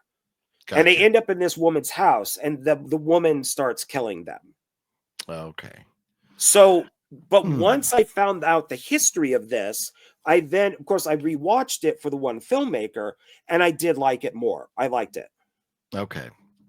All right. Yeah. And like I said, the Krampus movies that I haven't seen, I will probably watch someday. Maybe I'll save them till next Christmas and I'll watch the others that I haven't seen yet. But I'll watch it at some point and see. But I was just curious, you know, if it's, you know, because I mean, there's movies that, you know, we might like that we know suck, but we enjoy them for certain reasons or whatever. But if it has some, you know, other redeeming qualities to it, that it was kind of what I was curious about.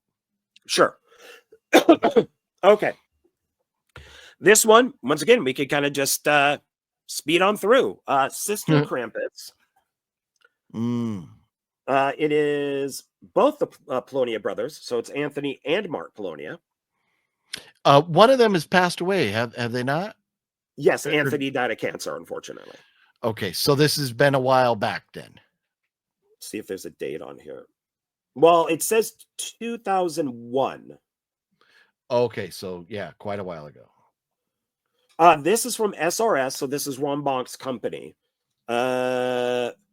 Rebecca Reinhardt, who's part of my Fright Vision, she's the host, so she's in this. Okay, so this is saying, okay, so SRS put it out in 2021, but like it was probably shot back in 2001. That sounds more right. Yeah. Because I think Anthony's last movie that he worked on is a film called Monster Movie. Let's see. Yeah, I'm trying. Yeah, I mean, Anthony is still credited in. Yeah, Anthony's still credited in Camp Blood Clown Shark. What the fuck is that? David Sterling. But I mean, but that's a new movie. Yeah. And so, but Anthony is, no longer with us. So maybe they used some footage of him. Yeah. Huh. Yeah, maybe that's it. Yeah. Yeah, so I bought this because it's the Polonia Brothers, but I've never watched it. But it does have people I know, like Jeff Kirkendale I know. Tim Hatch, I just got to know. He was on my Thanksgiving video that I did with Will Colazo. So I do know some of the people in this, which is nice. Okay. So, but I've never seen it. I can't say if it's good or not. And looking at some of the pictures for Sister Krampus, some of the footage looks different. I wonder if it was maybe they added some things to it before SRS put it out. Maybe it was like shot and they went back and like redid some of it or added to it before putting it out, because some of the pictures here look like the footage looks a lot better than some of the others. But I don't know. That would be an interesting maybe something to talk to Ron about, or to maybe try and get Mark Polonia on to do a one filmmaker or something to talk about. It might be interesting. Oh, I do. I do want him to come on. So okay. So, but before we get into the big movie, I got these from Joe Lujan. He gave them to me one Christmas. And that is a Krampus, nice.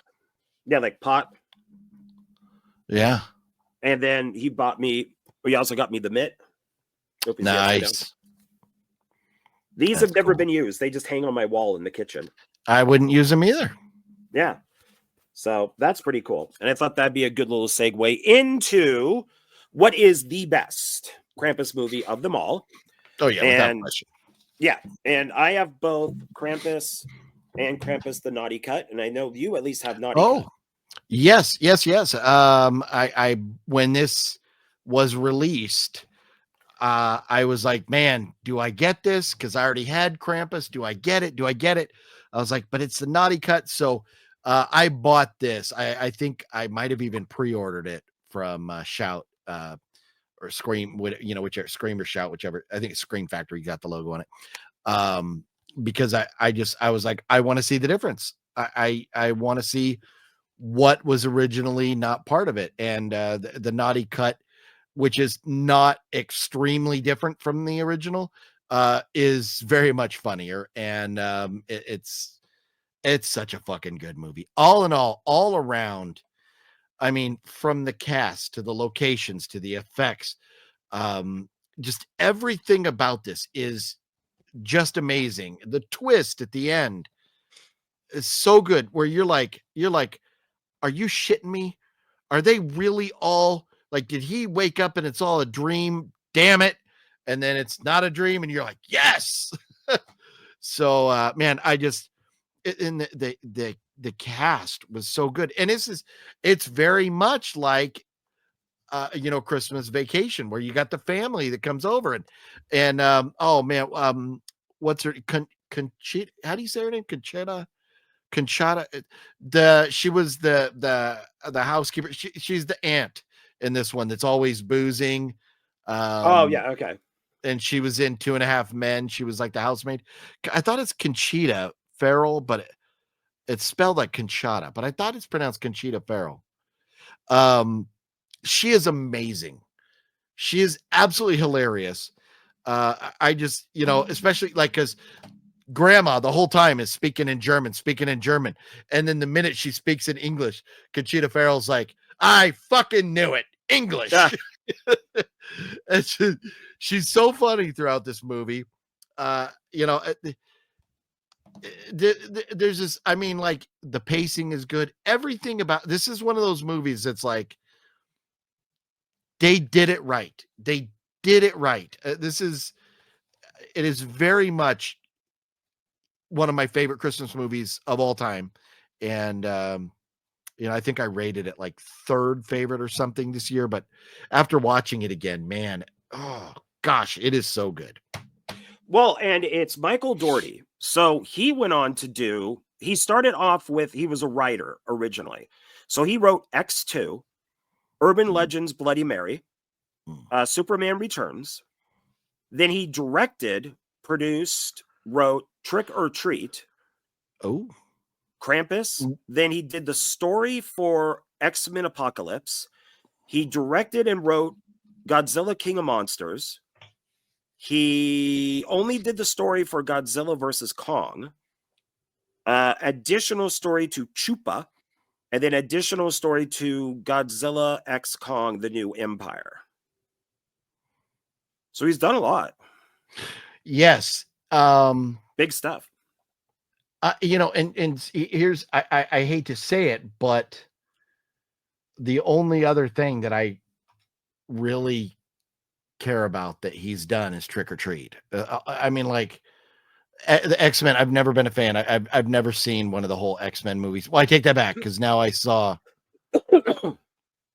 Wolverine, Deadpool Wolverine, if that's considered like an X-Men movie. But I've never seen any of the X-Men movies. I don't care about them. Superman Returns, I don't care.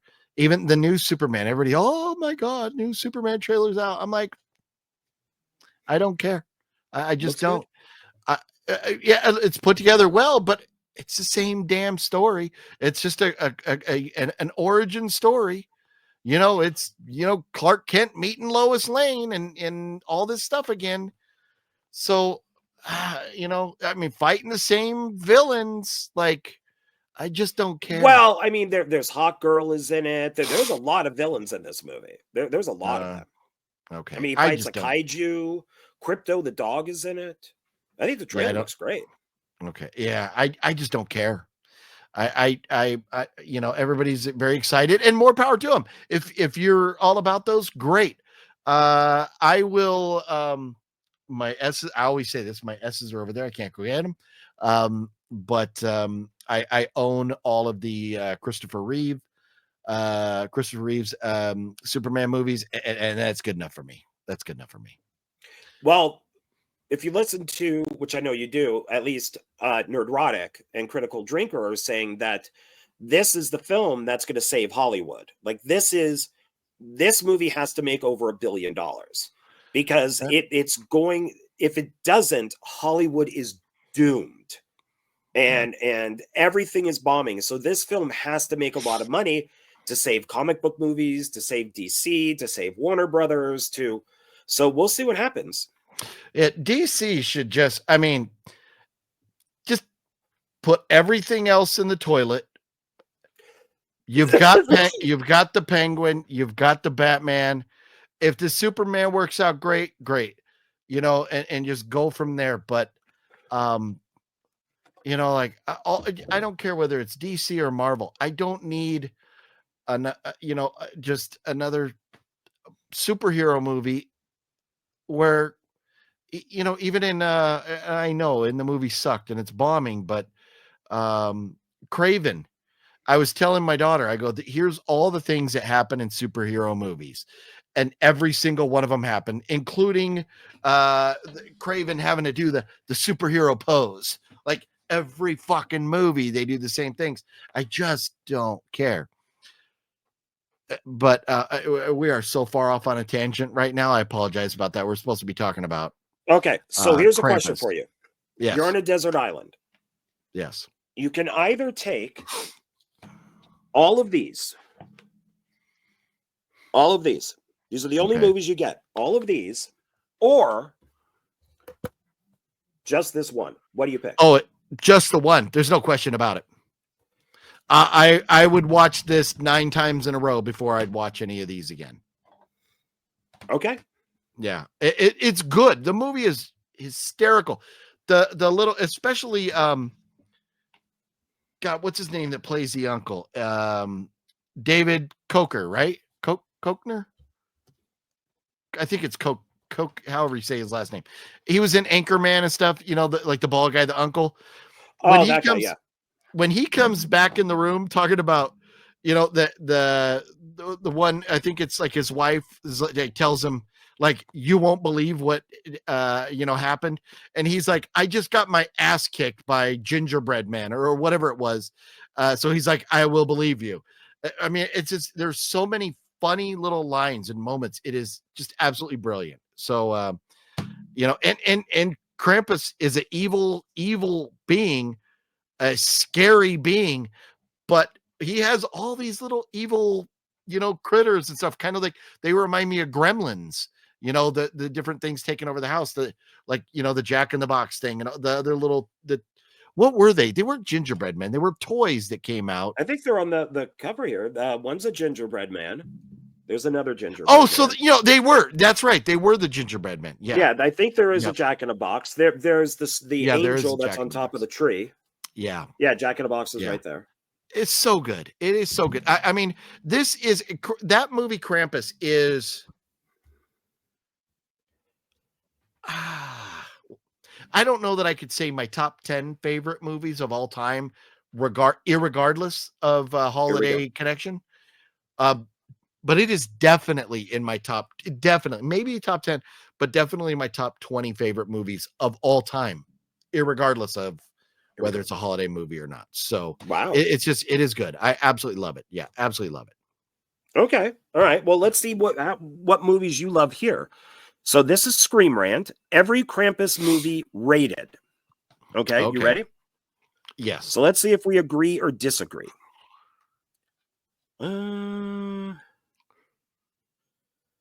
Okay, so there's 10 movies. So number 10 is Krampus the Christmas Devil.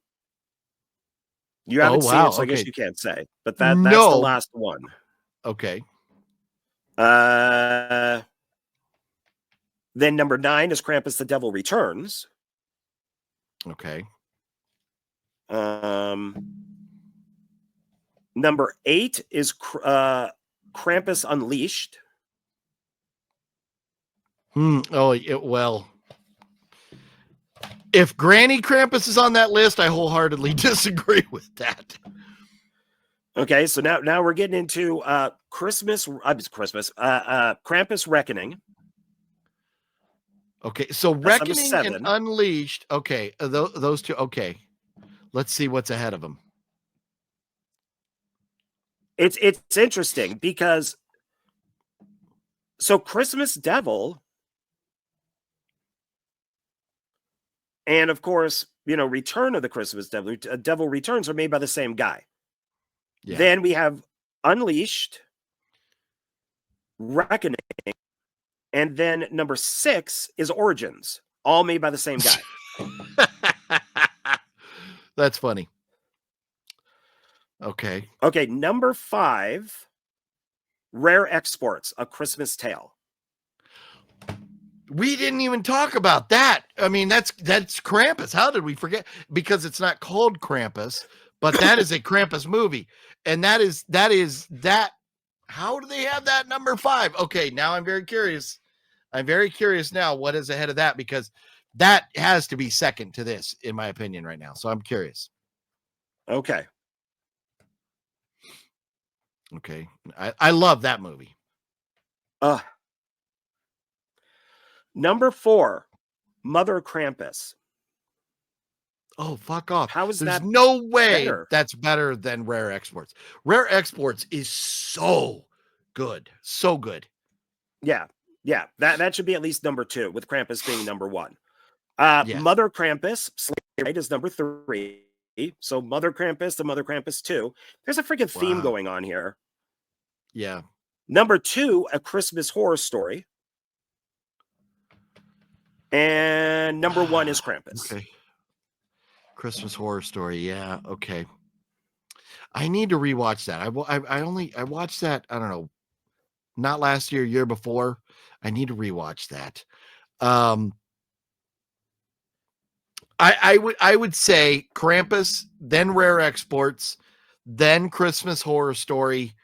And okay, so we are disregarding these two. But yeah, they're not on so the the list. mother Krampus and stuff I can't talk about.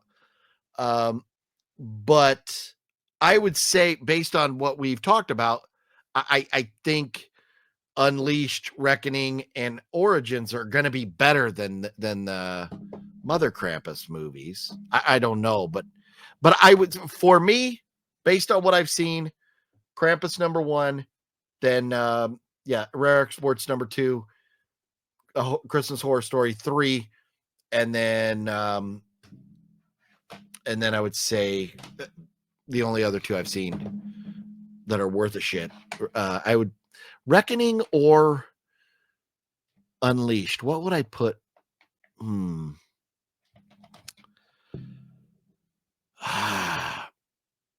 Man, it is like a hard decision whether Reckoning or Unleashed is better. They're kind of like a tie because they both had so much potential and then just completely shit the bed. So Reckoning is just so crazy. Yeah, it is. It is. So yeah, at least storyline, Unleashed makes a little more sense. So I'll go with Unleashed then Reckoning. Yeah, as far as the ones I've seen, but yeah, we were talking about movies like with Krampus in the title, but if you're talking about Krampus movies, yeah, I don't know how we didn't think about especially Rare Exports. Yeah. So it's That's okay. So anything else? I don't think so, man. It was a fun conversation. I've got some more homework to do, but I have 360 some odd days to get that homework done. So I'll have plenty of time.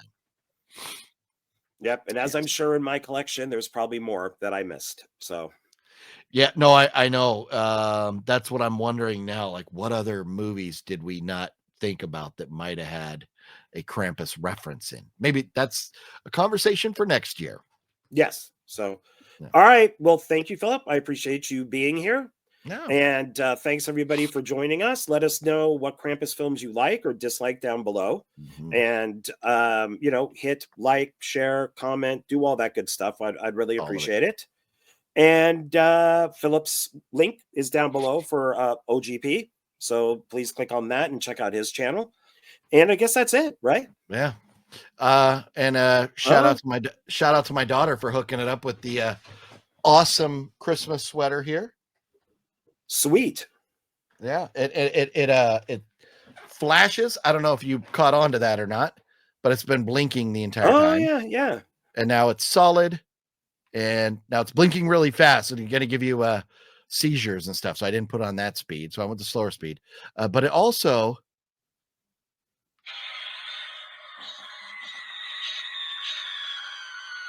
it screams.